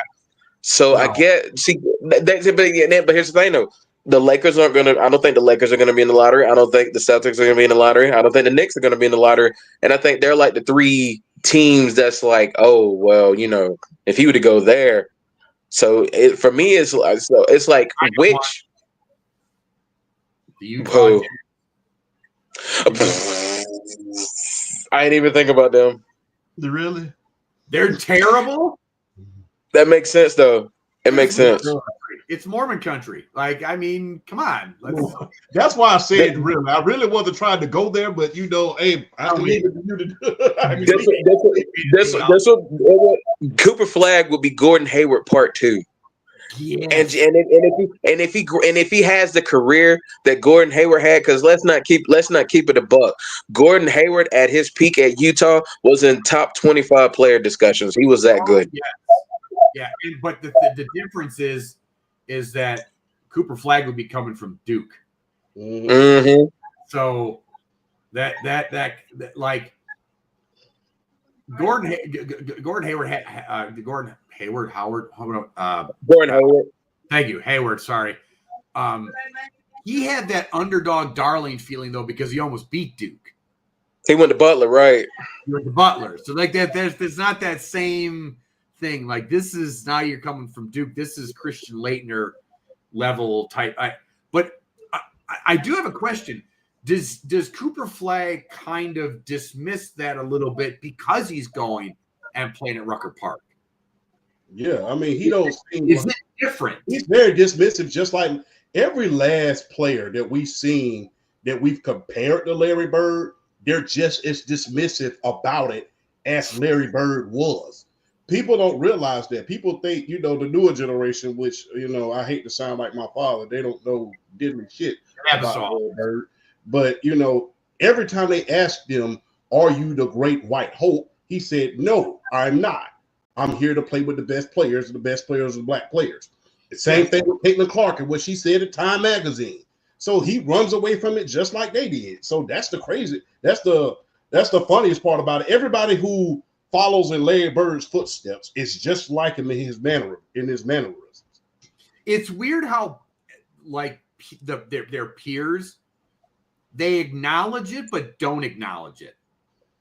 Of course, you acknowledge it. Like you're absolutely right. Like, no, I'm just here to play basketball. Yeah, doesn't matter what. But there is that again. Like, well, look at the I look at the white boy that can ball. There is that to it, but they play it off as a joke. It's not serious to them. No, they don't. It's just a thing. It's not a. And then we, as us, citizens or the media, I should say the media more. likes to push that narrative and make it more than it really is. And it's just like can we make jokes out of it and play with it and just acknowledge it in a fun way? Yeah, but then it just make it a bigger deal than it really is. But yeah, I wouldn't be shy if he goes to Utah. If that happens, I'm gonna laugh at you. I really am, because if that happens, I'm literally gonna laugh, because I would go Utah, but another team to kind of watch out for.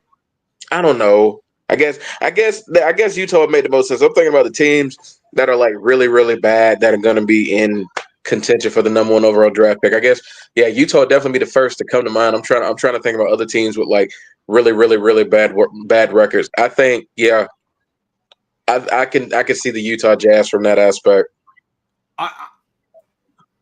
You know what would be a fun team for him to go to, and because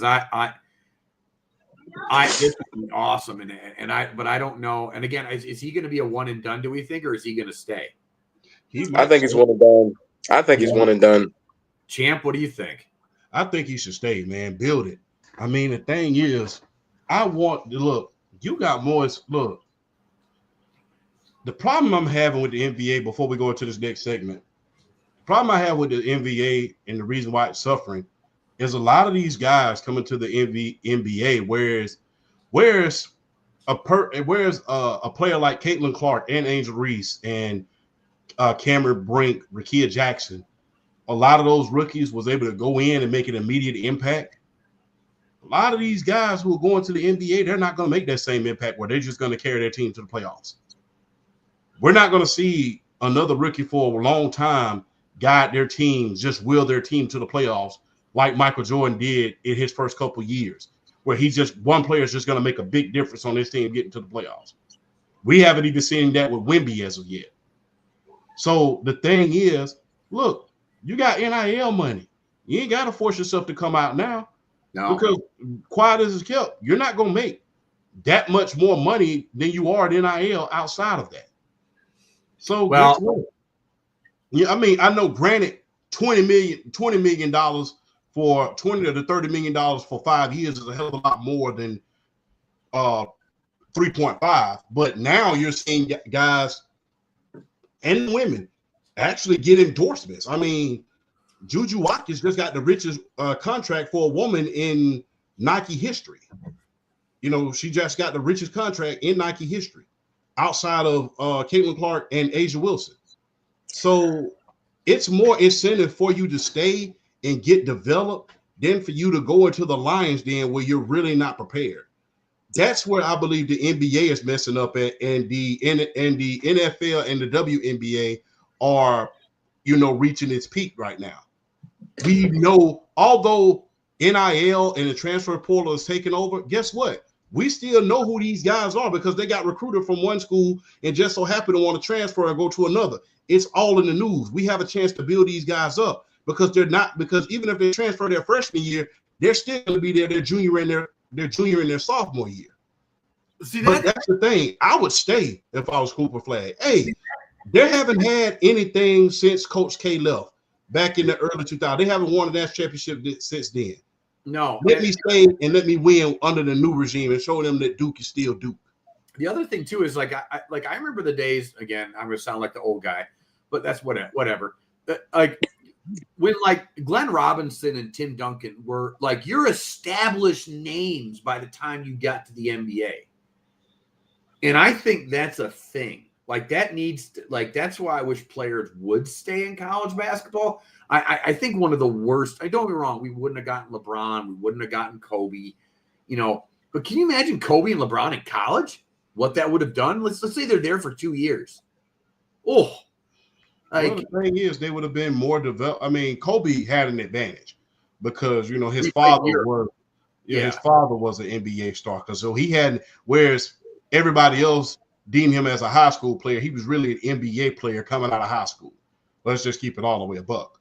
But whereas everyone else, they don't have that advantage of your father being an NBA player and training you and, grooming you to be the best that you can be and training you with NBA pros. I never forget when Kobe went to work out with the Los Angeles Lakers, and one of the best players in Laker history, and Michael Cooper, who was a hell of a defensive player. He said, I never forget, I took Kobe down in the post and I tried to check him up, and he started hitting me with all these elbows. That was certain tricks and nuances that his dad taught. But the thing is, a lot of these guys are underdeveloped because they don't develop fundamentals. And that's why the European players are overtaking us in basketball. Absolutely. They don't have fundamentals. There's no basic fundamental. Because guess what? Your athleticism is going to leave you eventually. That is why Tim Duncan was so successful. That's why, as time went on, Shaq went straight downhill because he didn't have his fundamentals together. He didn't have his body together. So that's the thing I think that we need to get back to as far as college basketball on the men's side, getting back to basic. Because when Caitlin Clark came into the league, she made an immediate impact. Angel Reese, immediate impact. Those women who went to the WNBA, who were stars in college, they made instant successes out of their team, one way or another. When you talk about basketball on the men's side, I'm like, all right, it's going to take you some years to develop. And by the time you develop, it's like, okay, we're trying to focus on who else is going to come in the league. That's why I think the NBA is messing up. But it'll never happen, obviously, because once the can of sardines is opened, it's open forever. But I wish they had a rule where it used to be where you had to stay at least 2 years in college basketball before you came to the NBA. Again, and it just would make the college game better, and it would make, I think, the NBA game better, especially the American NBA game. It would be so much better. But it won't happen again, unfortunately. Yeah, plus AAU basketball, and kind of like baseball is becoming. It's kind of like who got the deepest pockets on the little league and the middle school level. A lot of guys aren't coming out of high school no more. You don't hear about the high school phenomenon as much as you do. I think Cooper Flag is like 1 in a million, but you don't hear about the high school no more than McDonald's.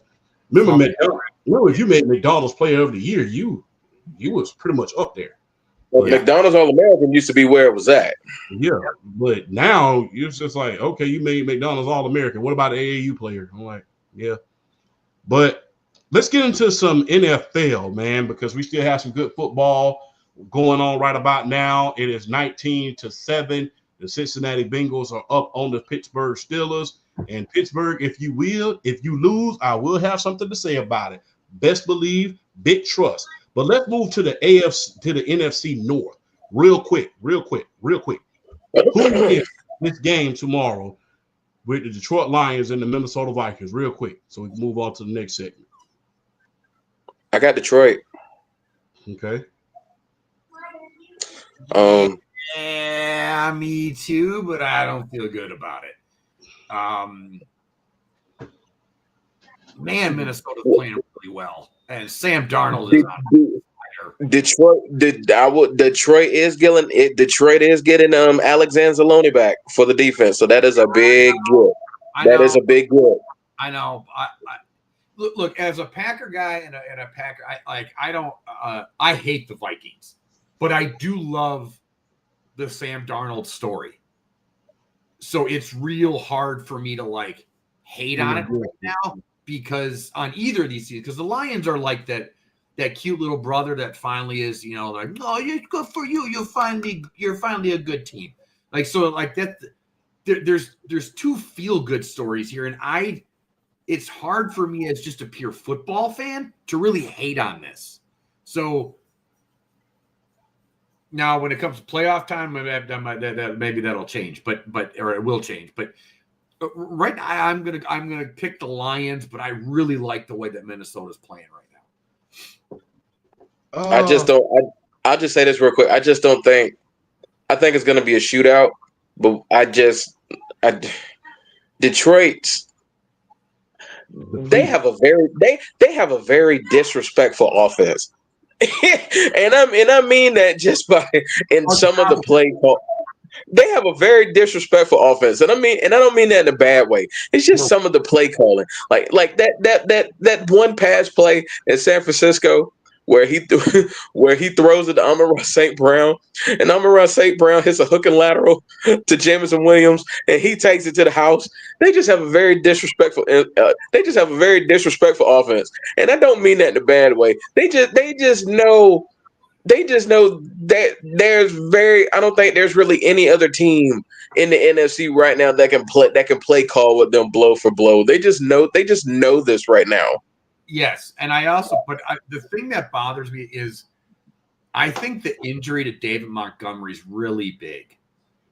He was kind of their identity on offense. As much as you say like the play calling is extremely disrespectful in a good way, and they haven't lost their identity so far, but at their core, they're a smash mouth football team. They're that old school, football team. And David Montgomery was that hammer. And so I'm curious to see as we get farther into when we get to the playoffs and farther into the playoffs, does that injury really affect them? Now, don't get me wrong, Gibbs is Gibbs. He's great. He's phenomenal. He's athletic as hell. It's just, will that factor in? So that's just my thing. I will say this. Look out for the Detroit Lions and that offense, just like BRF said. I got a little pipe bomb I'm going to throw in here real quick. Who would be more dangerous if you could bring them back and put them on their prospective teams? Barry Sanders on this Lions offense or Adrian Peterson on this Vikings offense? Jesus Christ, champ.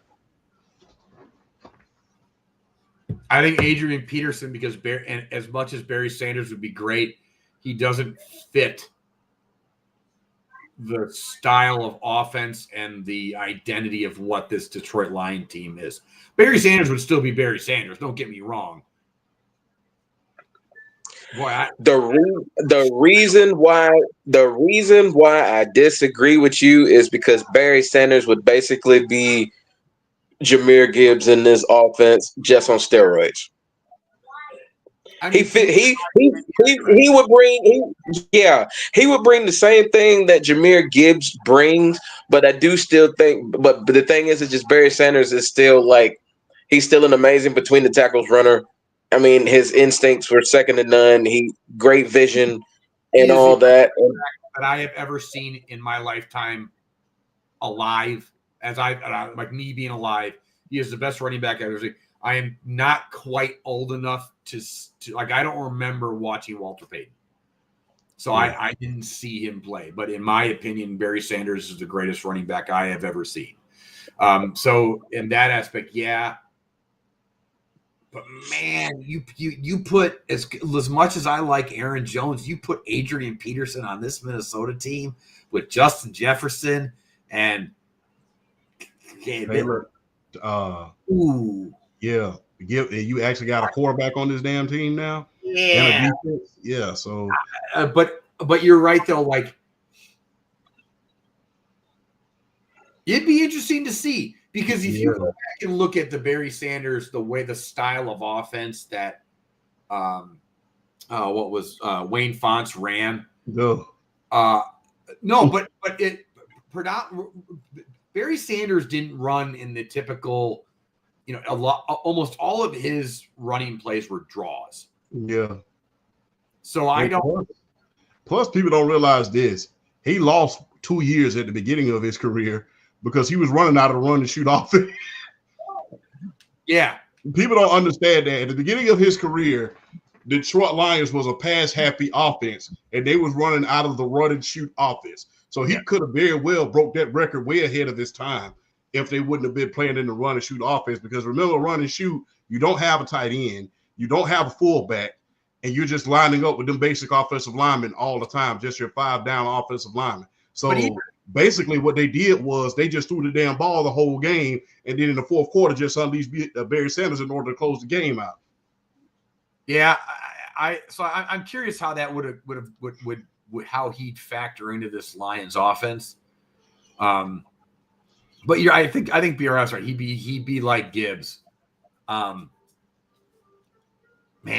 I think if you're looking at it, I think Adrian Peterson Okay, I'm gonna try to word this to where I think Barry Sanders would fit in the Detroit Lions offense because he would fill a role.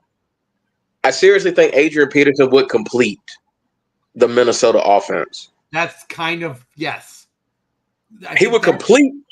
Barry Sanders wouldn't complete the Detroit offense the way Adrian Peterson would complete the Minnesota offense. That's you put it I couldn't think of why I'd say Adrian Peterson, the impact would be more on that.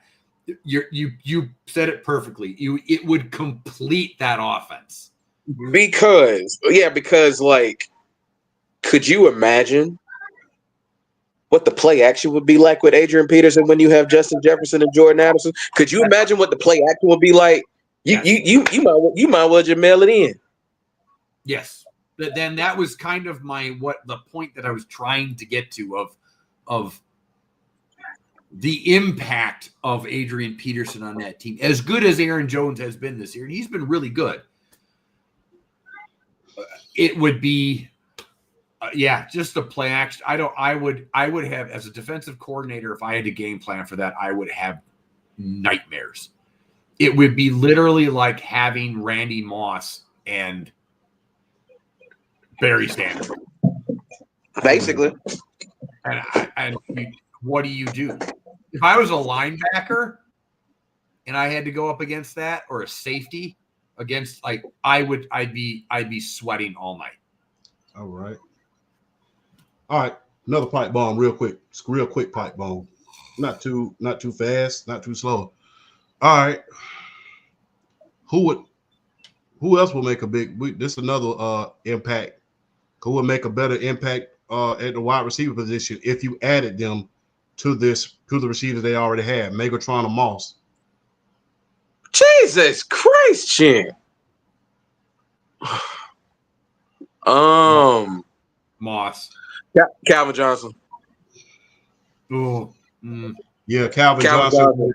Amon-Ra St. Brown in the slot. Yeah. Exactly. You put Amon-Ra St. Brown in the slot, and then Jameson Williams and Calvin Johnson are your boundary receivers. I do, but look at what. Okay, do you remember what the 07 Patriots did with just Moss and Welker? Yeah. So now put Moss there with Justin Jefferson and the other kid, Jordan Addison. Yeah, Addison. How you can't. The reason why that 07 Patriots team was so good is that you had the over the top and the underneath. Now, don't get me wrong. Detroit would have that too, but, and I'm going to say this. Look, I love Calvin Johnson. I do, but prime Randy Moss and engaged Randy Moss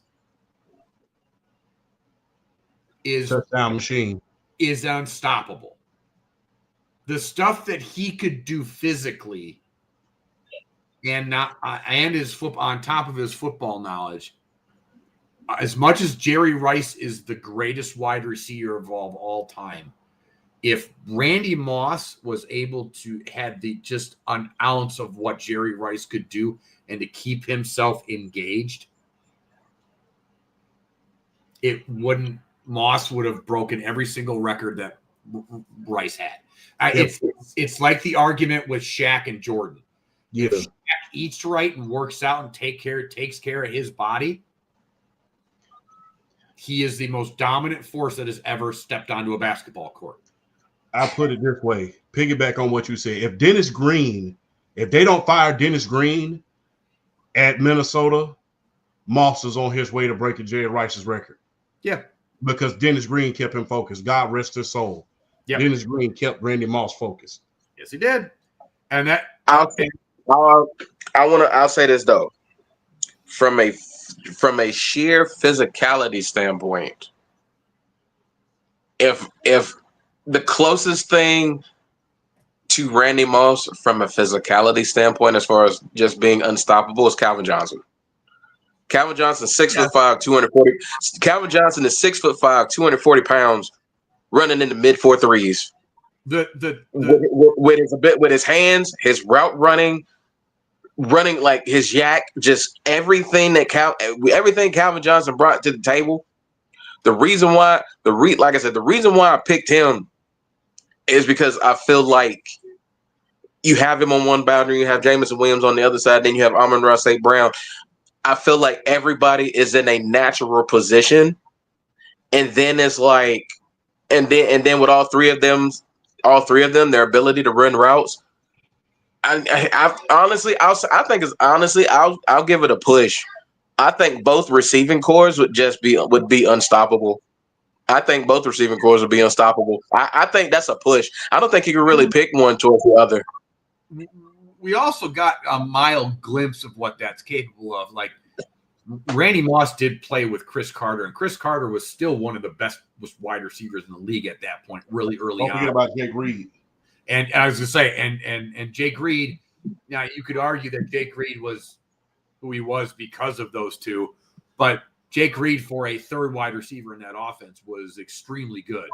And so, because to me, the most dominant physical specimens I have ever seen on a football field are Moss, I'd say Moss, Calvin Johnson, and Gronk in his prime.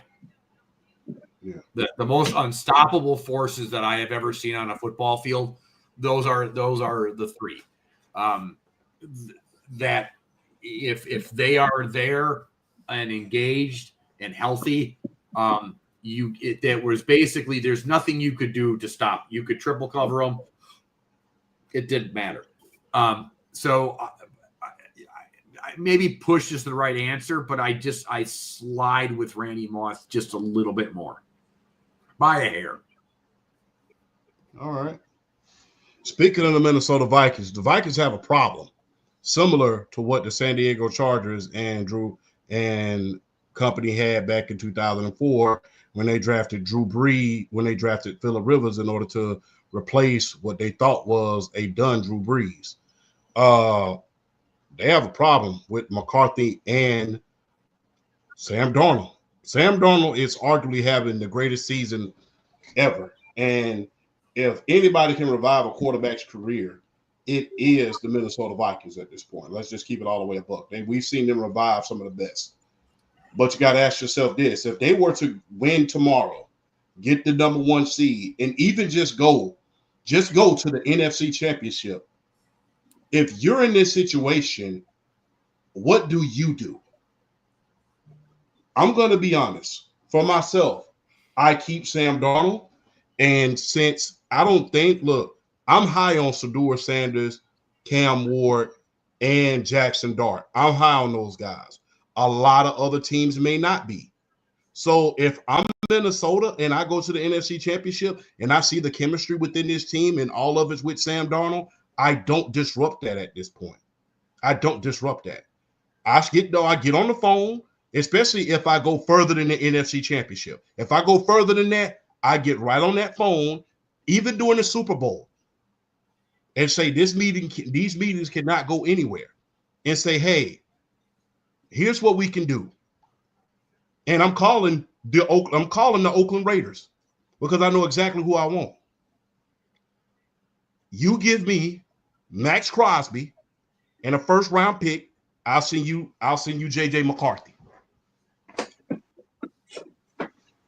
That's what I'm doing. If I go anywhere past the divisional round, if I'm the Minnesota Vikings, I'm getting on that phone with Oakland and saying, hey, send me that monster you got on the end and a first round pick. You can have JJ McCarthy. I think this is closer to the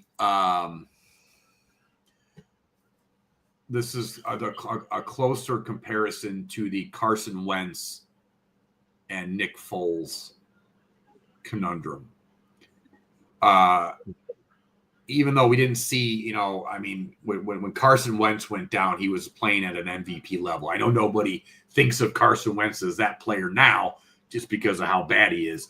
But at one point in time, even when he went down that year, he was one of the leading MVP candidates, just FYI. Oh, no, he was winning the MVP. He was winning the MVP in 2017 if he didn't tear his ACL. He was winning. He was going to win it. Yes. So Now, do we see that out of J.J. McCarthy? No, obviously not. So I'm a little weary about going with Sam Darnold. He is only 27. So that's a plus.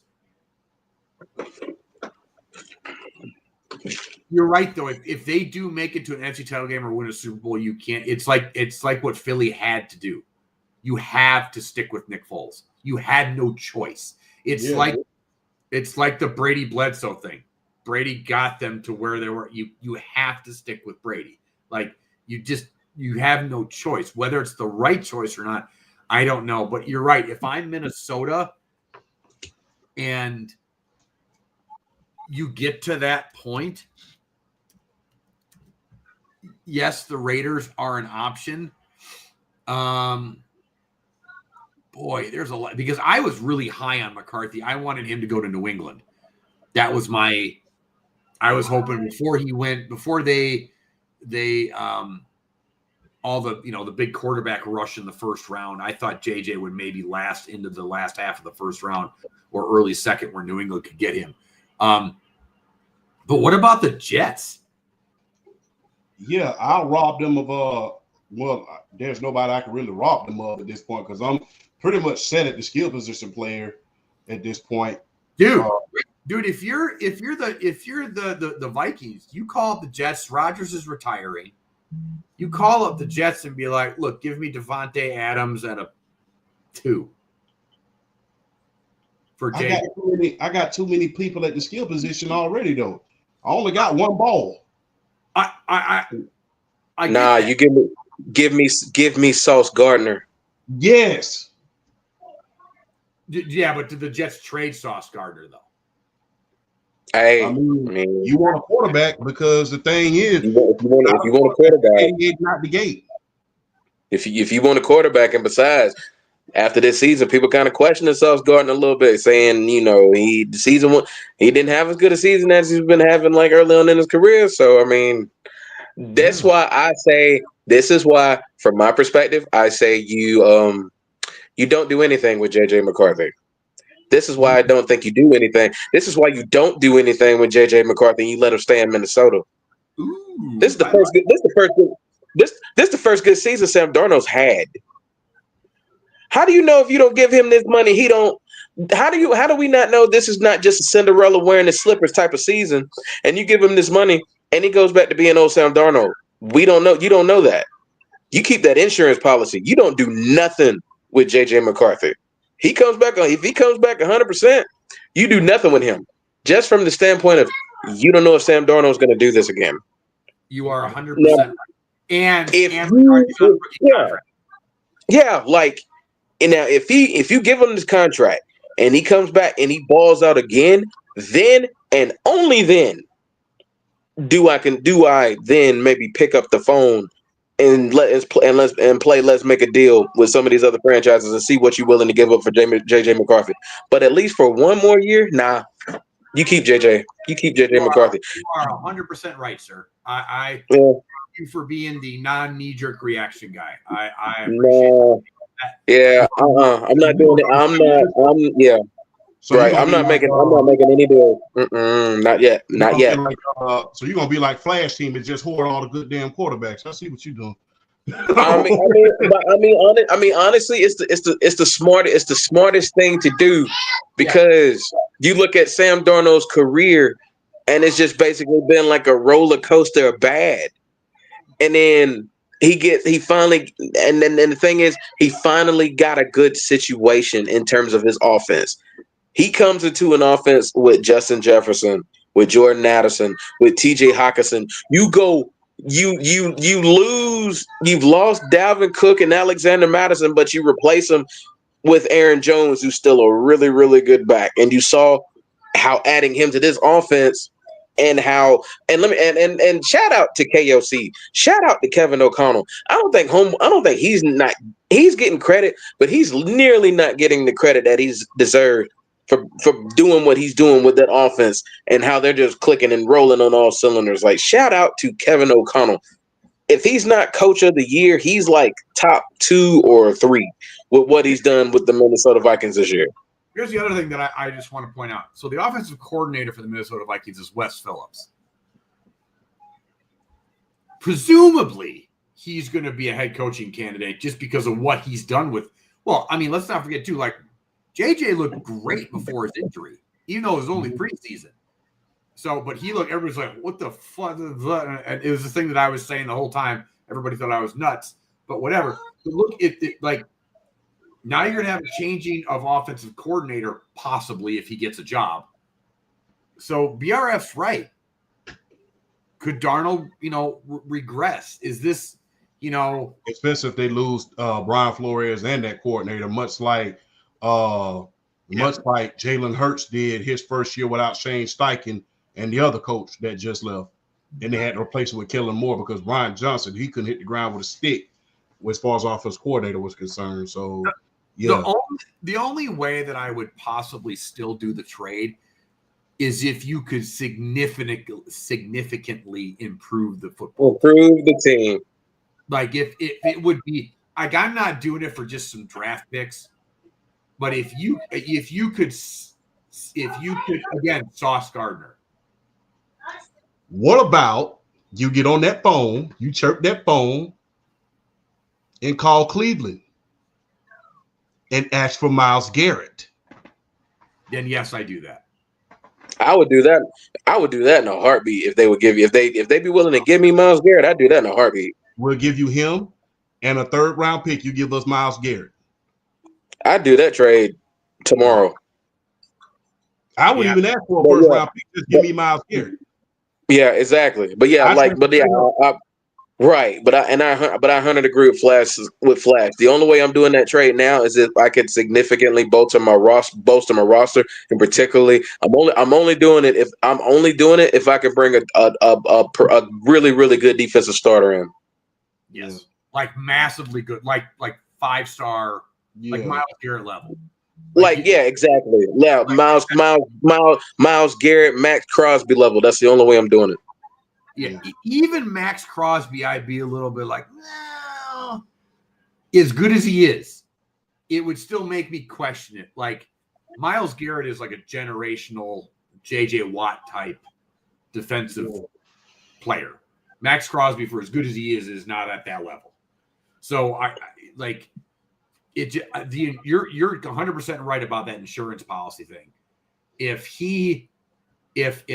for some reason Darnold regresses, and boy, do I hope that they protect themselves if they just choose to do that with the Darnold contract. Let's hope that they're smart enough to we're going to give you some money, but we're not going to give you rich money.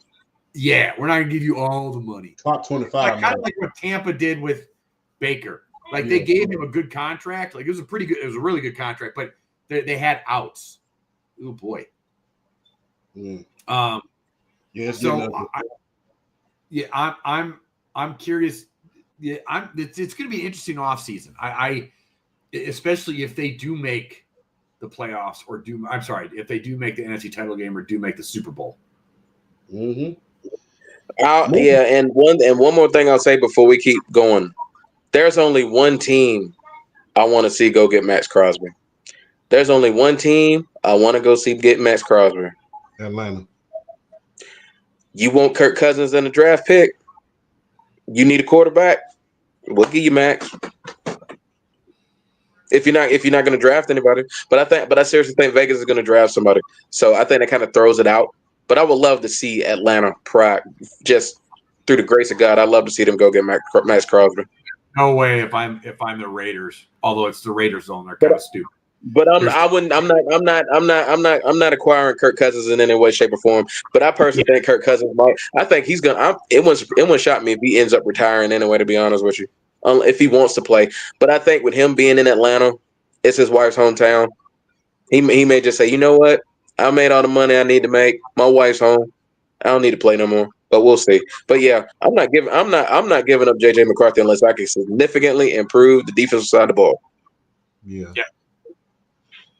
Sort of like the 49ers did with Joe Montana when they had to trade him to the Chiefs. So they made a lot of different changes on their line. on their offensive line and defensive line along with that trade. So it wasn't just a hey, you stole something from us. They had to pay like they weigh. Let's get into the MVP conversation, man. Look, this evening, history was made. History was made. Not only did Lamar win the division in the AFC North, he was the first quarterback to throw for 4,000 yards, rush for 900 yards. Not only that, have over 40 touchdowns and the fourth highest QB yard in NFL history. So I have to ask you this, starting with you, BRF from the 706. Is Lamar the undisputed MVP? You have the floor. Man, I've been going back and forth on this for the last few weeks or so because I still feel if we're going by the law of the land and if we're going by the definition of what is valuable, I still think it's Josh Allen. I still think it's Josh Allen. If we're going by the definition of value and valuable, it's still Josh Allen. It's just these numbers are getting harder and harder and harder to ignore. And Champ, you brought up the point. Like they keep saying, a lot of people keep saying, well, if it was based on stats last year, Josh Allen would have won it last year. You brought up the fact that he had so many turnovers last year. 22 turnovers. And exactly, I'm not giving a quarterback an MVP with 22 turnovers. I'm not doing it. Ain't no way. I'm not doing it. I mean, unless you're Kurt Warner, and there's just not another viable MVP candidate that can take it from you. I mean, there was just nobody else that could have took it from him that year.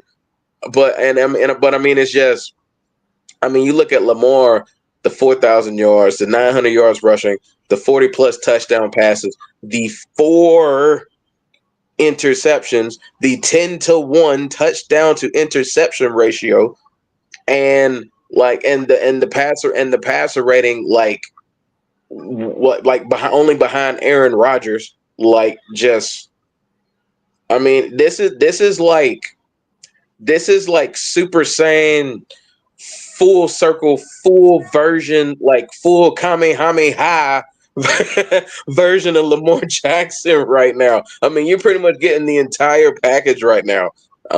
There's like I made a statement like a while back, like if we're going by like current play, not off reputation, not off of what you've done in the past few years. If you're going off of current play right now, Lamar Jackson might be the best overall player in the league. If you're going off of what everybody's doing right now, without ruling in accolades or reputation and all that, if we're talking about solely what we're doing right now, but I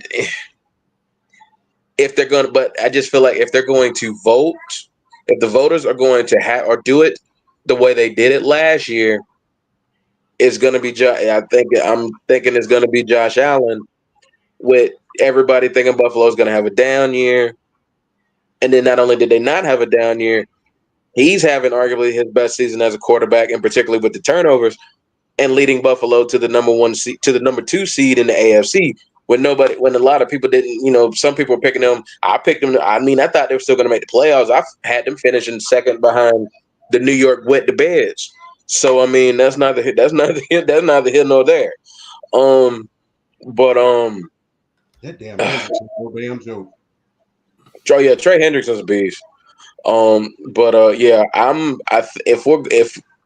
If they're consistent in their voting from last year, it'll be Josh Allen.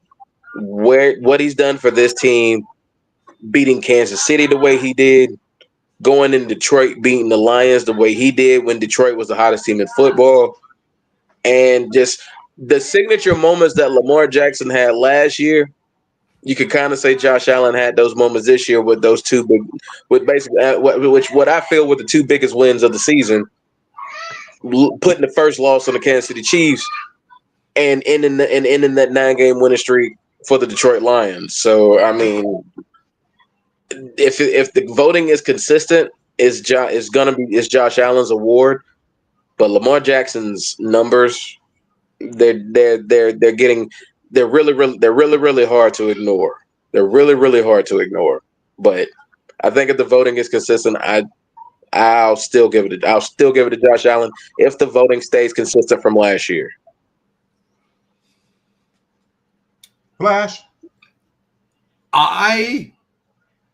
So BRF talked about Lamar being Goku. And that's cute and all. But then when you go up against Superman, you're going to get your butt whooped. And I know it's a regular season award. And BRF's right. It's getting really hard to argue against those numbers. It's getting really hard. And BRF has kind of gotten me onto the Josh Allen train. I know I said in the last couple of weeks, if they win the division, it's kind of hard not to give it to them. But why do I just feel like about his season? Because maybe it's the you gotta win thing with me.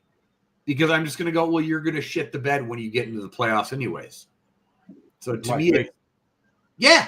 Like early Peyton. Like early Peyton Manning. You're just gonna shit the bed anyways. So I just go, and again, I know it's a regular season award. I get that. And it's hard for me I don't even have a good rebuttal to that argument. I don't. I've tried to think of one, and I can't think of one. I've tried to think of that one for years, and I can't think of a good rebuttal to that. I just feels like an empty MVP to me. Because if he's going to get this third MVP, like to me, like guys that have 3 MVPs or more are like top 10 quarterbacks of all time. Top 5 quarterbacks of all time.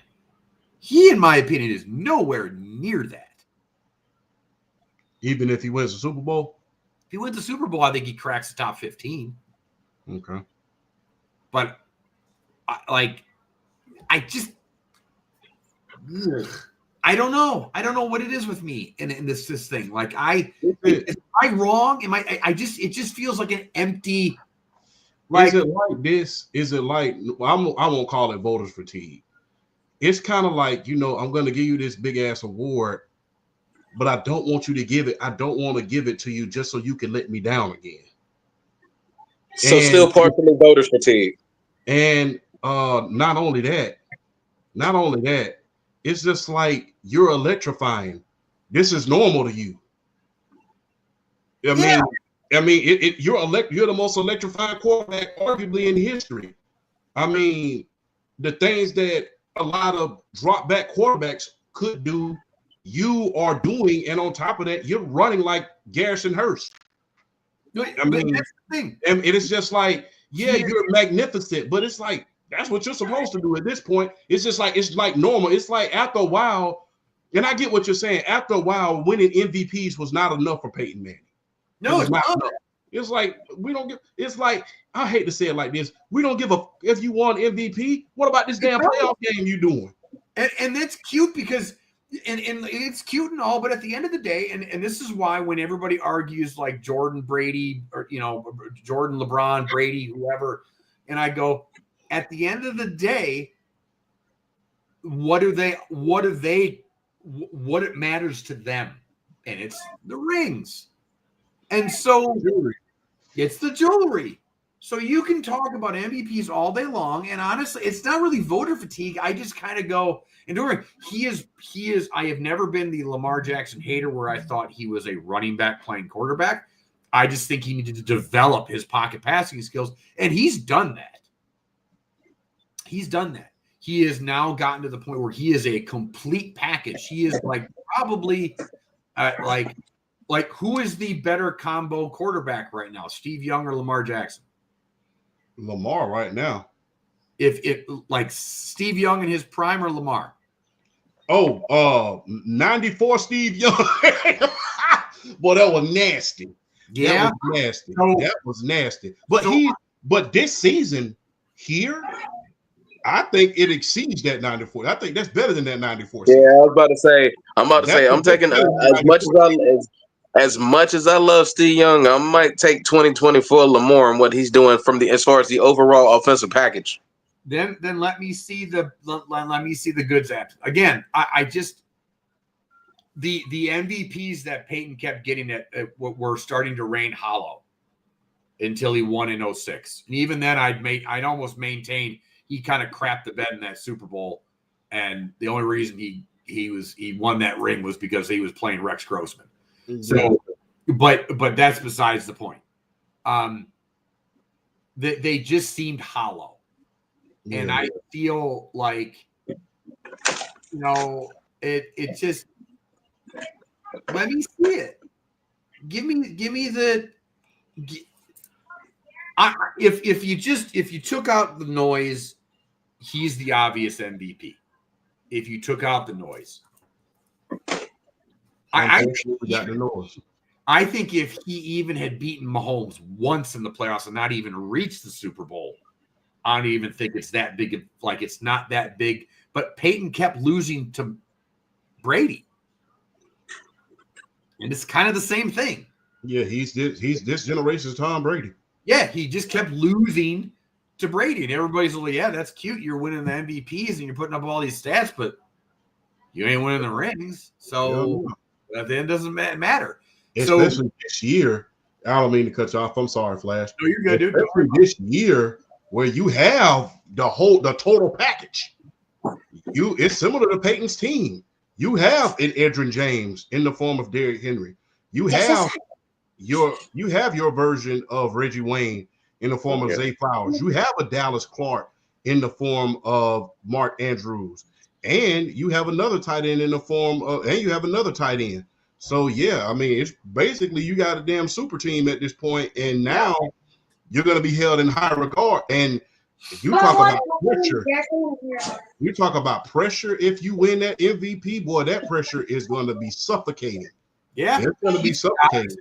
And and I look at everybody keeps saying this is a down year for Mahomes, and it's like, oh well, they're ripe for the picking, and then blah blah blah. And we said that last year. Yeah, and the year before.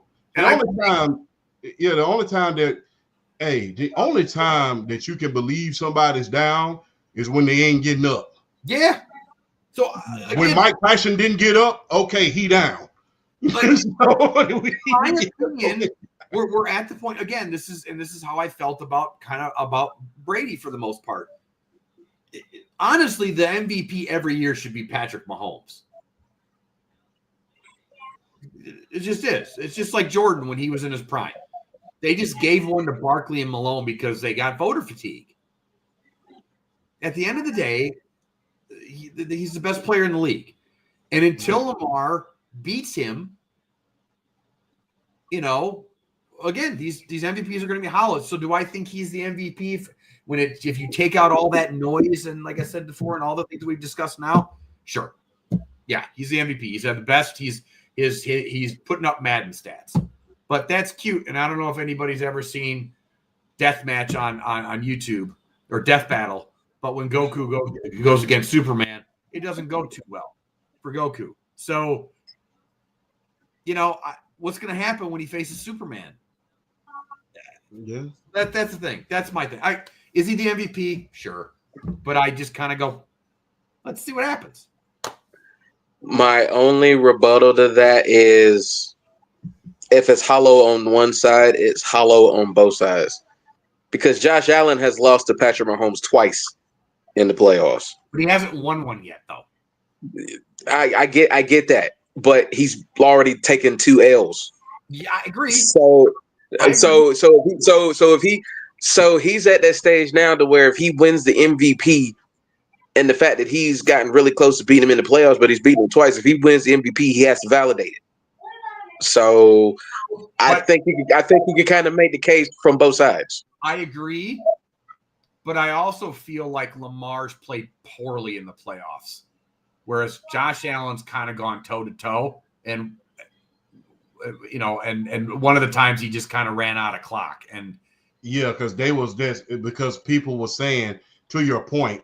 People were saying that one where Stephon Diggs had first joined the team and he stood out there and was, lost the AFC championship, they was literally saying, okay, that was the Super Bowl right there. We don't need a Super Bowl. Let's let Buffalo Bills and the Chiefs play the best out of 3. So to your point, that's just what that is. Whereas last year, the Kansas City Chiefs got held to 17 points, and Lamar didn't do much. And that's so I agree with you, BRF, like 50%. Like, yes, you're right, though. If Allen wins the MVP and then he craps the bet against Mahomes and they lose, then it's a hollow MVP. It will be. It just will be a hollow, because at the end of the day, and because even before that, you're right in the aspect of when they lost all these wide receivers and we thought they'd have a down year. Everybody's talking about, has Buffalo, their window is closed now. It's over. They had their chance, and now it's not going to happen. It's over. And because of that, it's like, well, you didn't get past Mahomes. It's unfortunately and that was the chirp around Josh Allen too. Is that even though he's played spectacular against the Chiefs, they just couldn't do it. He just couldn't do it. So to your point, you're right.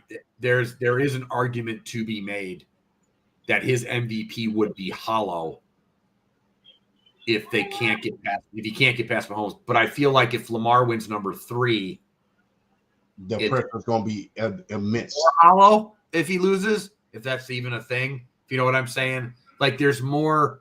It's a different level of hollow. Like, I think he meets. Like, I think Lamar gets to 05 Manning level hollow or when he was at Tennessee and he couldn't win the title. That was his big thing. His whole career, even his college career, he just couldn't win a title.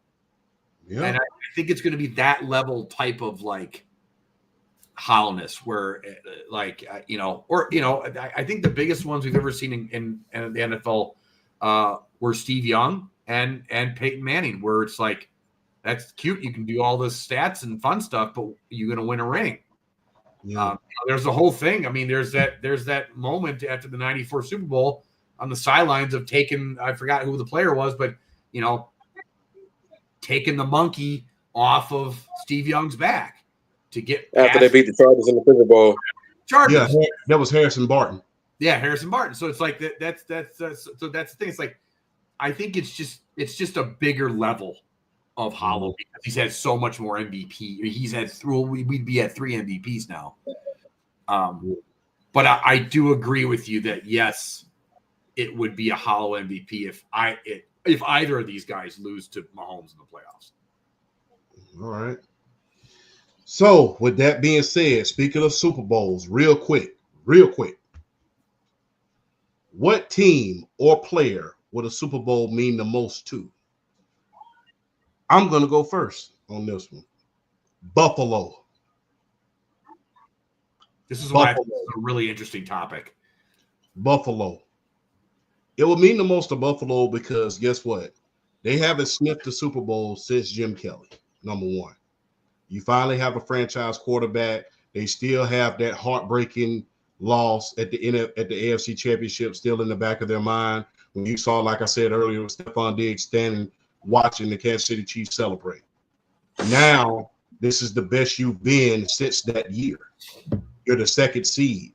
And if somebody upsets Patrick Mahomes or by hook or crook, somebody got to come to Buffalo in order to face you, which don't nobody want to do. I'm not going to go, but that place is cold. No. So based on the team's past failures, the most AFC championships won without a Super Bowl, and the gimmick with the Bills, the acronym Bills. Boy, I love losing Super Bowls. For them to win a Super Bowl with Bills Mafia, one of the greatest fan bases in the world, and for Josh Allen to finally get over the hump, not only for himself but that franchise, I think it would mean the most to him. But that's my take at this point. But BRF, what do you think? Looking at the teams that are in, I don't think I really need to add any more. I think from a historical standpoint, I gotta agree with you. From an historical, okay, I'll give a team and I'll give an individual player. historical standpoint, when you're looking at the team, it is the Buffalo Bills. Look, I mean, you brought it up. I mean, the four straight Super Bowls and not winning one. You lost the first one to the New York Giants. You lost the second one to the Washington Redskins. You went back to back with the Dallas Cowboys, and you couldn't beat them. And just not, and then not even sniffing the Super Bowl since. And now finally having that franchise quarter, that first true franchise quarterback is Jim Kelly. And what it would mean for that franchise, what it would mean for the city and those fans to see a championship lifted after all the heartache from the early '90s. From a team standpoint, I do think it is the Buffalo Bills. From a player standpoint, I think it's Lamar Jackson. I think he becomes a top 15. I agree with Flash. I think he becomes a top 15 quarterback all time if he does this and nails this down. Particularly on top of the MVP if he gets it. It would solidify all of the hard work, all the torn, just everything that he faced coming out of Louisville. Everybody saying, Bill Polian saying he should revert, he should change to a wide receiver because he didn't feel like he had the capacities, the capabilities to be an NFL quarterback. Y'all read between the lines if y'all want to. That's neither here nor there. But yeah, I think from a player perspective, if Lamar Jackson wins this championship, it shuts up so many people, and it just puts all those doubters in a chokehold, and it's one that they could never get out of from the standpoint that the Super Bowl immortalizes you as a player, and they could never take it away from you. So, from a team standpoint, it's the Buffalo Bills. I think from a player standpoint, it would be Lamar Jackson solidifying his legacy and solidifying his play, and just, I guess, from the athletic quarterback perspective, and what that would also do in terms of the athletic quarterback, as honestly as well as just what it would mean for your Jalen Hurts of the world, your Kyler Murray's of the world, and hell, your Josh Allen's of the world, your dual threat quarterbacks, and what it would mean for that. So yeah, I think from a team perspective, it's Buffalo. From a historical perspective, and from a player perspective, I'm going with Lamar Jackson. Flash. I would. It's hard not to agree with both. The amount of heartbreaking losses that the Bills franchise has suffered over the years. Nobody even brought up the Music City Miracle. Yeah, that was another massive, heartbreaking loss. And they even had another one in the '80s when they lost to the Browns in '89. Off of a drop pass. So I mean, they've had massive heartbreaking losses in the playoffs. And you got to throw that AFC Championship recently against the Chiefs in there as well now. Yeah, and then the 13 seconds and everything. Yeah, so not to mention Wide Right is one of the most heartbreaking. Man, I remember watching that Super Bowl as a kid and hiding behind the couch, going like this over, looking at over because it was such a nerve-wracking end of the game. So yeah, for a franchise, but I also don't want to dismiss on a franchise level what it would mean for the Detroit Lions or the Minnesota Vikings. The Minnesota Vikings, have been to 4 Super Bowls as well and have lost all 4. All back in the 70s, mind you, but the 60s and 70s. And then so they haven't been to one in a long time. The closest they ever got was 98 when they had the previous mentioned Moss, Carter, Randall Cunningham, and that team. Well, and then they were close with Culpepper too and Moss. So they haven't even gotten to one in 40, 45, 50 years. And Detroit hasn't even sniffed one. Closest they ever got was last year and then in 1990 against the Redskins, and they got blown out. So, but I think for Buffalo, there's just more of a level of heartbreak that they've come so close doing it. That if they won one, because that fan base is really similar to the Green Bay fan base. Even though that team is stunk at times too, that's a very loyal fan base. So yes, and I think Lamar Jackson, it does vault him into top 15 territory if he wins the Super Bowl. It does, especially if he beats Mahomes on the way there. I think it's Lamar Jackson. I'm trying to like maybe go a different route, but it's Lamar Jackson. It doesn't mean more to anybody's individual legacy more than him if he wins one and beats Mahomes in the process. I think it matters to Josh Allen's as well. If you wanted to do a combo of how it affects Buffalo as a franchise and Josh Allen's legacy, that's a pretty big thing. Like Baltimore's already won a couple. So, as a franchise. With lesser quarterbacks.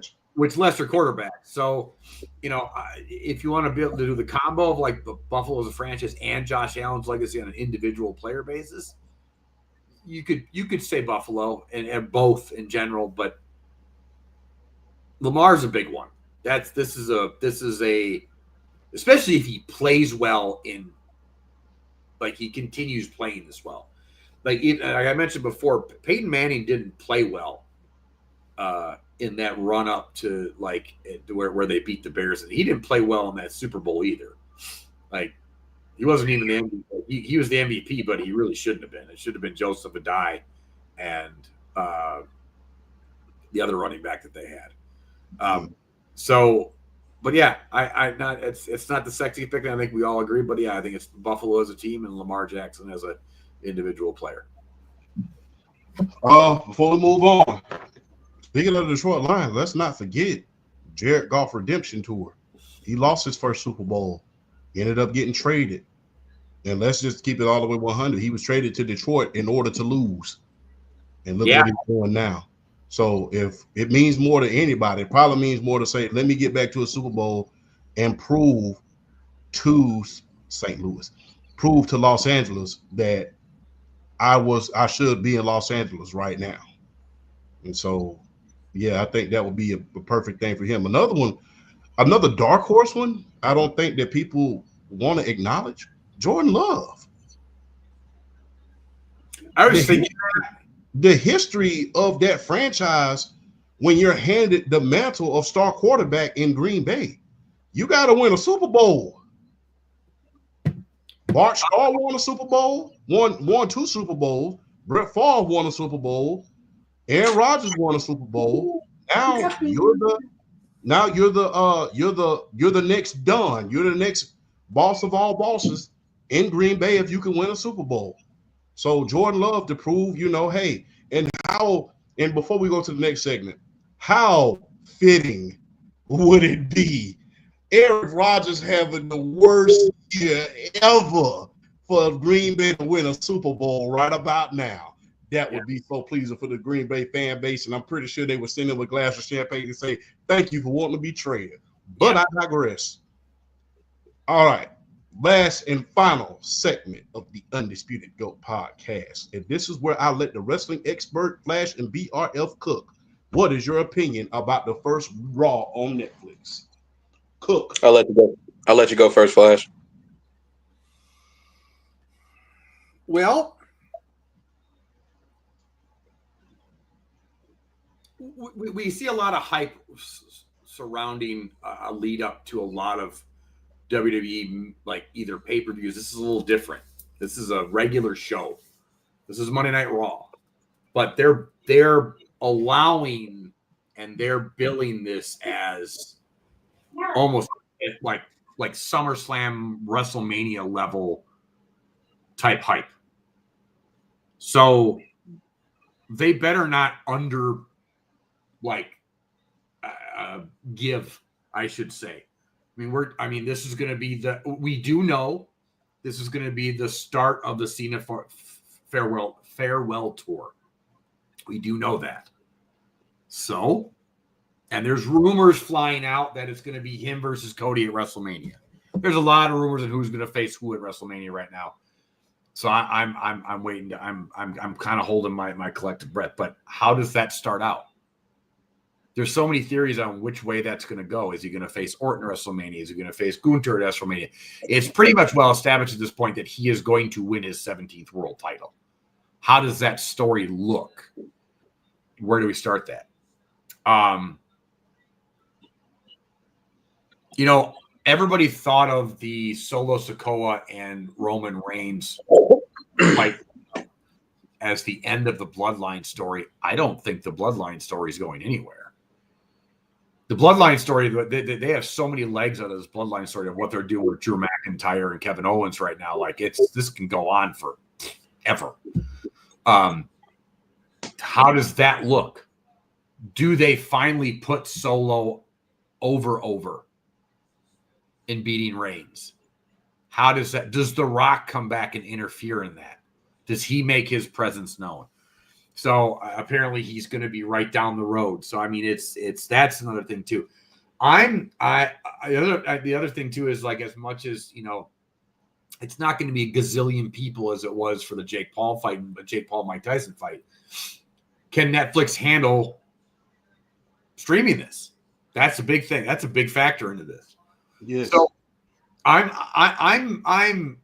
excited to watch this coming Monday. I'm excited to see what they're going to do. Now that one, is there going to be a brand split anymore? They're kind of playing up the transfer portal type thing, yada yada yada, and it's like I think they're just trying to be cute about it because Netflix, for all the money they pay, they want the top stars. You can't have all of them. Because they're like, well, we want Roman and Cody and everybody else. Like, well, so I would hope, my anticipation, which I hope they do, get rid of the brand split. You can still have two shows, and you can still have two different general managers, and you can still technically sort of have, two different brands. But let's just get rid of the brand split. It's silly at this point. I want to be able to turn on Raw or SmackDown and see Roman Reigns or Cody Rhodes. Like, I think we should be. I think I don't want to wait until the next week for when the Queen returns. And I'm not talking about Charlotte Flair. I'm talking about Alexa Bliss. So that's the other thing. What returns are we going to see? Is it going to be Charlotte? Is it going to be Alexa Bliss? Is it going to be? I mean, we are anticipating. I mean, we do get Cena. Is The Rock coming back? So Pentagram Dark is supposed to debut. That's another big one. So this is a lot to put into a 3-hour show. So I'm really just curious on now. This is the start of the journey to WrestleMania. So what does that look like? How do we kick that off? Yes. And what does that look like going forward? And that's my big thing. I don't really have a lot of like how they should do it. I'm just more of I'm anticipating like I want to segment next week's show on what happens. That's my big thing. What direction are they going in? That's what I'm looking at. What about you, BRF? Frank Cook. Whoo, definitely the most. This is definitely easily the most excited I've ever been about a Monday Night Raw. I mean, and they came out and said it, man. We're gonna treat this like this is gonna be PLE level stuff for the first Netflix Raw. This is gonna be PLE level stuff, and I mean, CM Punk, Seth Rollins, Solo and Roman, Tribal Combat with the Ulafala on the line. Yeah, like Flash said, you're getting a debuting Penta El Zero Mito. I'm curious to see which name he's going to use at the WWE level. I'm curious to see what he's going to go with. I'm curious to see what he's going to go with. Because is it going to be that? Is he going to be Pentagon Jr.? Is he going to be Penta Oscuro? I'm curious to see which route he's going to go with it. So I'm definitely hyped about that. And I mean, people can say what they want about the feud, whether it's like running on thin ice, running on fumes or whatnot. Rhea Ripley and Liv Morgan have really good chemistry with each other when they're in a match, when they're in the ring. So I really want to see. So I really want to see how their world title match is going to go. I'm expecting them to cook because they have really good chemistry. So I'm expecting it to be a really good match. And then then just as a grudge match, they decided to sneak Jey Uso and Drew McIntyre on this as a grudge match. And I'll say this though, I would have loved to have seen the women's Intercontinental title finals on this. I completely understand why they're holding back on it because that match would have gotten lost in the shuffle. So I completely understand why they took it off the card and probably saving it for next week. So I completely understand that. But I'm definitely, we have another Saturday night's main event coming up too later in the month. So I wouldn't hold. Well, it's the Saturday before it's the Saturday before Royal Rumble. I wouldn't hold them back that long. I let them have next. If you're not gonna have them on the first Raw, I'd give them the second Raw. I wouldn't push it back that far. I would not push it back that far.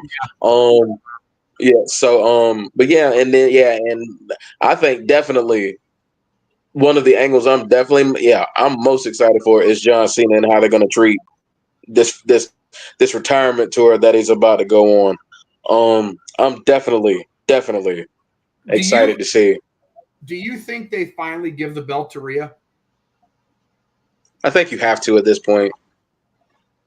I think you have to, just from the standpoint now of like,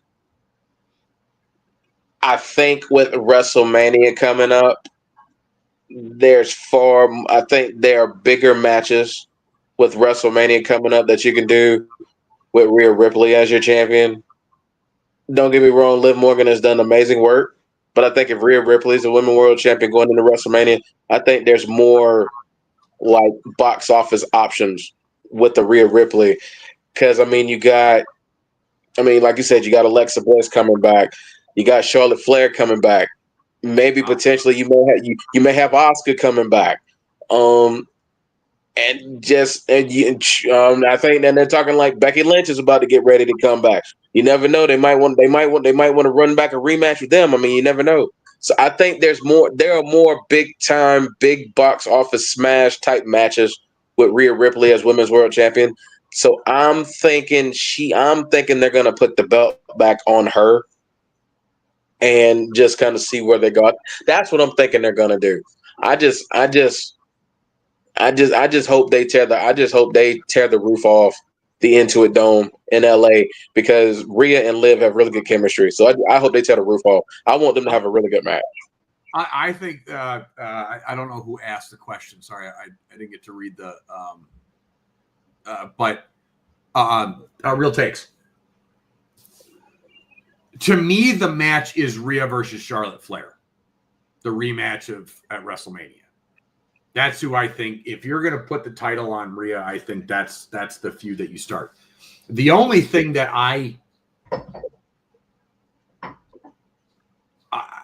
it's only January. Like we got the Royal Rumble in 3 weeks. No, it didn't. Royal Rumble ain't until February, bro. Yeah, beginning of February. I know. Yeah, February 3 weeks. So we got basically another 3 weeks until the Royal Rumble. It's February 1st. That's when the Rumble. Yeah. Okay, yeah. So we only got 3 more weeks to the Rumble. There's plenty of time for Liv to lose prior to WrestleMania. My argument, well, that's the thing. My argument on why Liv should keep it, besides the fact that it makes everybody angry, and I love it and it's hilarious. Rhea doesn't need the title to be over. The title matters more to Liv than it does Rhea. So you could put him. See, that's the thing. I don't know if Charlotte's going to. That would be. If Charlotte wins the Rumble, it's just so boring. Here's my thing, though. If Charlotte comes back and Charlotte does win the Rumble, I don't think it's the Women's World title she's choosing. they are teasing Tiffany Stratton and Charlotte Flair so hard right now. Right? Yeah. They are teasing Tiffany Stratton and Charlotte Flair so hard right now. Right. And it would be like a way. And then it would be a way for like you bring Charlotte back. It's an instant money match. You have Charlotte put Tiffany over, and then just let her go from there. I don't know. I think Tiffany and Charlotte is the match WWE wants more than Rhea Charlotte. I think it's Tiffany Charlotte. I think it's Tiffany Charlotte that they want. For Rhea. So then that's the thing. What's the Rhea match? Because I think. So we talked about this probably 2 months ago. I think the WrestleMania match for Rhea isn't any of the females. I think the WrestleMania. You think it's Dom? I think it's Dom. You think it's Dom? I think it's Dom. You know what? I like your thinking on that. I think the one everybody would love to see would be an intergender match with her and Dom. I think that's the one everybody would want to see. Yeah. And you don't need Rhea to have the title for that. You don't need her to have the title in that case. Exactly. You could set that up with Dom helping Liv retain the title again. And Rhea just going, I'm done with this. I want you. You're the one that cheated on me. You're the one that betrayed me. And it's like they haven't even really, it's like they've kind of forgotten about that in a weird way. It's just been all live. And it's just like the real storyline is Dom cheating on Rhea. Again, but like I said, that's why we love wrestling. It's life imitating art, and I don't mean to bring this up, but, in real life, do they really focus on us, or do they focus on that girl who took us away? I know. On them. It's life imitating art. People forget, look, it's life imitating art. People forget about that dude. Oh, yeah, they forget about him. Oh, blah, blah, blah. That son of a gun is that. Let's just say that bitch is evil for stealing that girl. Yeah. So they're not gonna remember. They remember the dude. They gonna call him names or whatever. But they, for the most part, it's that girl going against that girl, trying to either get that dude back or either trying to get her lick back. So it's just life imitating art. Do you think that they would do Dom versus Rhea? I still think they would. They did Jericho versus China. I think. Well, with the Attitude Era, you could kind of push it a little bit because they were pushing the edgier content. I think lately with like them being more PG and with them being more focused on the kids and the family aspect of the television viewing, you didn't really want to touch that as much. But you've seen them kind of dabble in it more, like with Nia in the Royal Rumble a couple of years ago, eating all the finishers. They touched it a little bit. And you saw it a little bit, and you see it here and there. So the fact that there's like one of the better storylines attached to Rhea Ripley and Dom Mysterio, there's two WrestleMania matches for me that I want to see Dom have. There's two I would love to see him have. The Rhea match is definitely one of them, and I've said it, I've mentioned it before. I would love to see this. Because it will be full circle for his career. I would love to see Mask versus Hair, him versus Ray. Wait, say it again? Dom versus Ray, Mask versus Hair. Yeah. That's a very Vince match. Because Ray, they're not going to pull the mask off. Because I think Ray's even said he regretted doing that in WCW. Yeah, I don't think he would do that again. I think personally the match is a title match of some sort, like the Intercontinental or the US. That's the heritage too. I don't think he feels, and rightfully so. I will say, I wouldn't want nobody that mask is more than just his identity; it's his heritage. So, I don't think he'd do that again. I think the match is Dom winning his first singles title that's not the 20, not an NXT Not title. not the NXT North American title, but something, but like a main roster championship. An Intercontinental or US title. That's to me. And then he beats his father for that, whether as a heel or a babyface. Because they're slowly starting to do that. You notice that, right? Trying to make him a babyface. They're slowly starting to do that. The problem is he's so good at being a heel.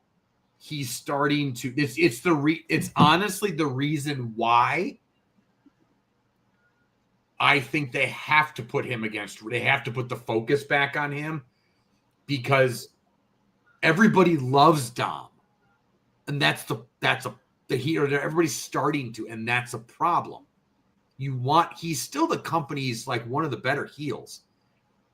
The best way to keep him heel would be to turn the focus back on him and have Rhea versus him, because the only way that you do that is you have him. Dude, my daughter hates that song, so she'll. So you bring up Joe Hendry. So my daughter, she always has me when she takes a shower. She wants me to. So she really loves the zombie movies on Disney Plus. So she on the Google HomePad, she always has that playing while she's in the shower, and I control the music from my phone.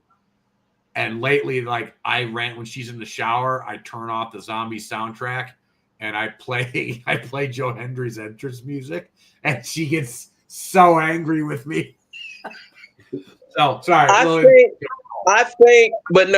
think Joe Hendry, he did like a little segment or whatnot. He kind of teased. I think he teased it a little bit because he said something to the extent of, remember what I said, anytime, any place, any show.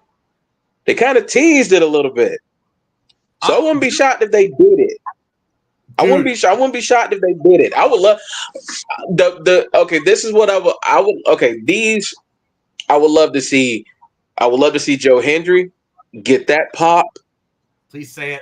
I want to hear the whoop that trick chant in a big arena. I want to hear it. I want to hear the whoop that trick chant in a big arena. And I'm telling y'all, I seriously feel the next saga of the Bloodline story would be if The Rock made himself 31 at the Royal Rumble because of the TKO angle. I'm telling you, I just have this feeling in my gut. I have this feeling in my gut that The Rock is going to create a number 31 spot for himself to enter the Royal Rumble. I just have this feeling in my bones he's going to do it. I don't know why. I just feel like it would just add so much intrigue and drama. I feel like it's going to happen. But I got about 2 or 3 guys who are like my early favorites to win it. The guy that I want to see make a return or show up, I know we're getting past Raw. I want to see Nick Nemeth come back out in the Rumble. They still have that relationship. Hey, WWE TNA, that relationship still exists. It does. I mean, I'm telling you right now, I still maintain the only reason Dolph wasn't a star was because his name was Dolph Ziggler. If he and untimely injuries, if his name is not something stupid like Dolph Ziggler, he's a Shawn Michaels level star because of how good he was in the ring. Yep. And that's just my opinion. The pop that he would get coming back would be like the pop when he cashed in Money in the Bank finally and won. I agree. I think it will be similar. It will be a big pop. But I'm excited. I'm excited for the run up to WrestleMania. I'm excited for the Rumble. I need heel Rock again. And if they do that angle with the TKO board thing, I wonder if he's even on the board. And that was just a seed and a work that they're setting up to make him even more of a heel. Yeah. Do you think he's actually on the board? I don't know. I think he is. I do. I do. I do. Okay. All right. All right. I thought about because that he has a lot of he has a lot of TKO shares. I think he's really on the board. Okay. All right. It was just a theory that I had. I was like, hey, it's really weird that they would put him on the board like that. And I was just like, okay. Because it just seemed like such a heel move. Because it was off the heels of him, heels, off the him coming off the Oprah Winfrey, gaff with all the charity stuff, and then the failure at DC with Warner Brothers and how he took that stuff over, and it just failed. And he started to kind of become a heel. Everybody started to not like him in the public. Everybody started to not like Dwayne Johnson. And so all of a sudden he shows up, and that was the big thing. Oh, The Rock shows up and he just gets everything and blah, blah, blah. Oh, now he's on the board, so he's just calling the shots backstage. It just added to the heels. Again, it's just a random theory I have that he's really not on the board. It's just a work. I can see it, but I can see it, but I definitely think it. I can see it, but I think that's legitimate. I think he is on the board, but I definitely could see that. But yeah, this Raw's got me personally. I would let CM Punk and Seth Rollins main event it. I understand why they would want Solo and Roman to main event it because it is Roman, but I feel like CM Punk and Seth Rollins should main event this Raw. Their storyline, that promo, that segment. Are you surprised they're doing? Okay, if they're doing, do you think I can't spit this out.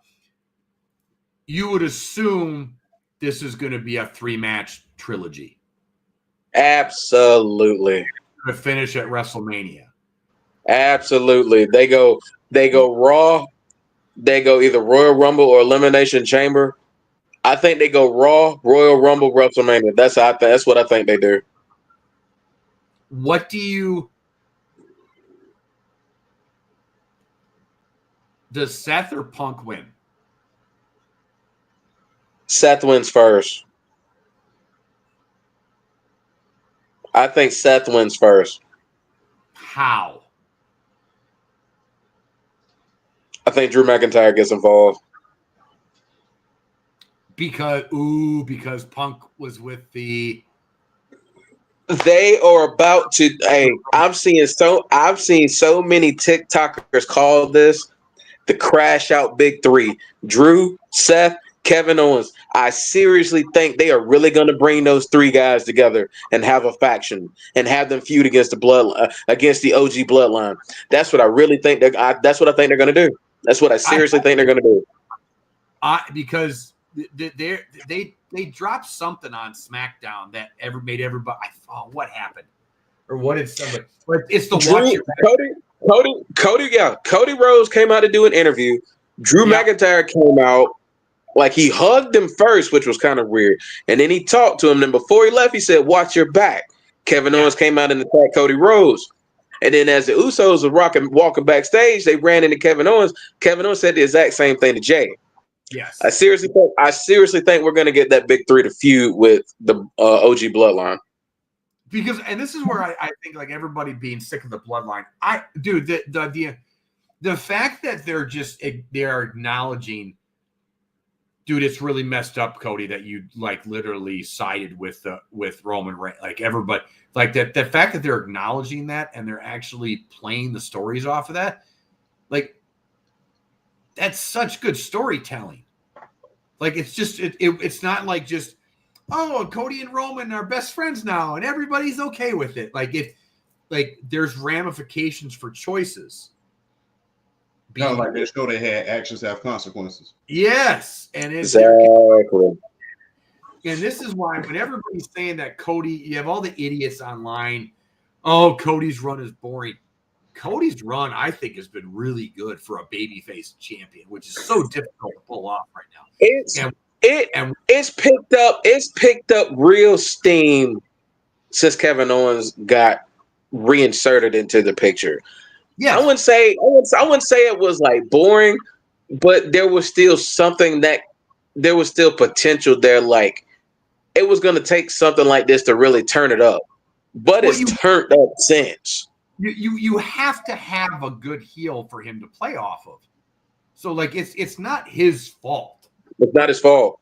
It's not his fault. And they finally got him a really great heel to go with because the promos that those two guys have been cutting, like the one on Friday, it was phenomenal. So I'm sorry, the one before when Cody asked for the ladder match. So like it was great. Like Cody looks like that's the thing. Like I noticed when he's since he's gotten that pile driver, he's coming out without a lot of makeup on, so he's looking a lot more tired, and he's looking like ragged. Like they're doing such a great job with this, and it's just like, can you not everything. This is why I hate a lot of wrestling fans. Is like, can you just let things play out, please, before we, Cody's run's boring. We should have taken the title off of him at SummerSlam, and it's just like, no. Why? Just because people, it's just the same people. Look how quickly everybody went from complaining about Roman Reigns to like, he's the greatest thing ever. He never should have lost the title. And all those same people were complaining that he had the title too long. And it's just like they're like the girlfriend or wife you can never make happy. And it's just like, it's just so annoying. Like, let this play out. Kevin Owens is doing some of his best work in the WWE, and he's had some great work too, like ever with this. And I don't think this is over. I think you're right. I think they're gonna what him and Drew have been doing. What Drew did with CM Punk and his continued heel. Oh, it's just so good. Like let it cook. Let it go. Let this play out. Like, I love Cody as champion. To pull off being a babyface champion nowadays, and he's still getting mad pops. Mm-hmm. This is probably the best babyface WWE championship reign. Good Lord. Ruthless Aggression there, Cena maybe? Mm-hmm. Yeah. I mean, yeah. I'm trying to think of and I'm talking true babyface. Maybe the first Batista World Heavyweight title run, the Triple H matches. See, I hate Batista. See, I liked him. I think he's underrated. It has nothing to do with his political stuff. I just always thought he was massively overrated when he was in it. I thought he was underrated, to be honest with you. Let's come back to that next week. Okay. Underrated, overrated. Because if we keep going like this, the damn show gonna be 4 hours. Because y'all are cooking right about now, and I don't want to miss any of this. So next week we will come back we will revisit this, and we will rewrite it, underrated, overrated at this point. Because football season coming to an end, and we got to get WrestleMania season finna start back up. So we gotta hop on this. But that concludes the Undisputed GOAT podcast, man. Look, like I said earlier, any tragedies that you may be going through right now, all the tragedies that the country's going through, New Orleans, New York, I think one happened in Arkansas as well. We're rooting for you, we're praying for you, and we love you. So, as we did, we took a moment of silence earlier. We want to send our thoughts and prayers out to you, and we just want to say goodbye. And it's been a good time being back on the show. We will be back next week, next Saturday at 9. Hey, went a little over today, but it was well worth it to hear my co-hosts cook like they do when they talking about wrestling, and especially when baseball come around, man. I just sit back and watch them cook, bro. It's kind of like seeing the Iron Chefs in the kitchen when they cook, man. I just sit back and I just watch, bro. That's cool. But any final words from either one of you guys, man? Either one of you fine gentlemen? I gotta say, man, I'm glad we're back. The first Undisputed GOAT podcast of 2025. Couldn't have asked for a better show. Love both of you brothers, man. I'm back. I'm glad we back at it. Yeah, definitely repeat, just echo the sentiments. Definite prayers and condolences to all the families suffering through all the tragedies that have already occurred at the beginning of 2025. You hate for the year to come in like that, but just know that we support each and every one of y'all, and we love you, and we thinking about y'all, and we just know that regardless, you can get through anything as long as you believe. So just keep the faith, keep your strength high, keep your heads high, because we love y'all and we believe in you. So but thank you. Hey, it's always a pleasure getting on here with you two. It's always a pleasure getting on here talking sports with y'all. And I'm ready to see what the rest of this year is gonna unfold week by week, and I'm just ready to go. I'm ready to have fun, ready to have a blast, y'all. A topic not thought about is a topic not thought about. We love each and every one of y'all that support us as well in the chat. Love every one of y'all. We're just gonna keep it pushing. And I will be remiss if I didn't say we have reached a milestone, 77 subscribers thus far. 77 thus far. So we're trying to get to that 100, man. Help us get to that 100, man. We're gonna continue to bring the flair. But exactly. Yeah, I just with everything that happened in the first couple days of the new year, it seems like and everybody that I talk to too is going through something right now, and I just hope everybody keeps their head up. It's been a rough start 2025, but keep your head up, and we'll all get there. I think I'm hoping for better things. It's been a long 4 or 5 years, so I think for everybody. So I'm hoping we keep this going. There are better things ahead. And maybe next time you see somebody that's struggling, don't ignore that, and just a simple "Are you okay?" Sometimes goes a long way. So just kind of keep that in mind. But I just want to say I love you both. I love doing this. I also put up my first TikTok video, and I have done in a while. So go check that out. It's on the NBA ratings. So I will be posting a lot more. I'll get both of my channels up and running again. So yeah, go check that out. Go check out BRF and of course Champ. Champ's over here cooking with a gazillion subscribers. So the Supreme Court better make the right decision right now and keep TikTok around. So that's something to keep an eye out for in the next couple of weeks. So yeah. I salute each and every last one of you. I appreciate every last one of you. And to the people in Columbus, Georgia, we're doing a good job tonight. If you know, you know. And on that note, we are out. We will see you next week. And we gonna holla at you.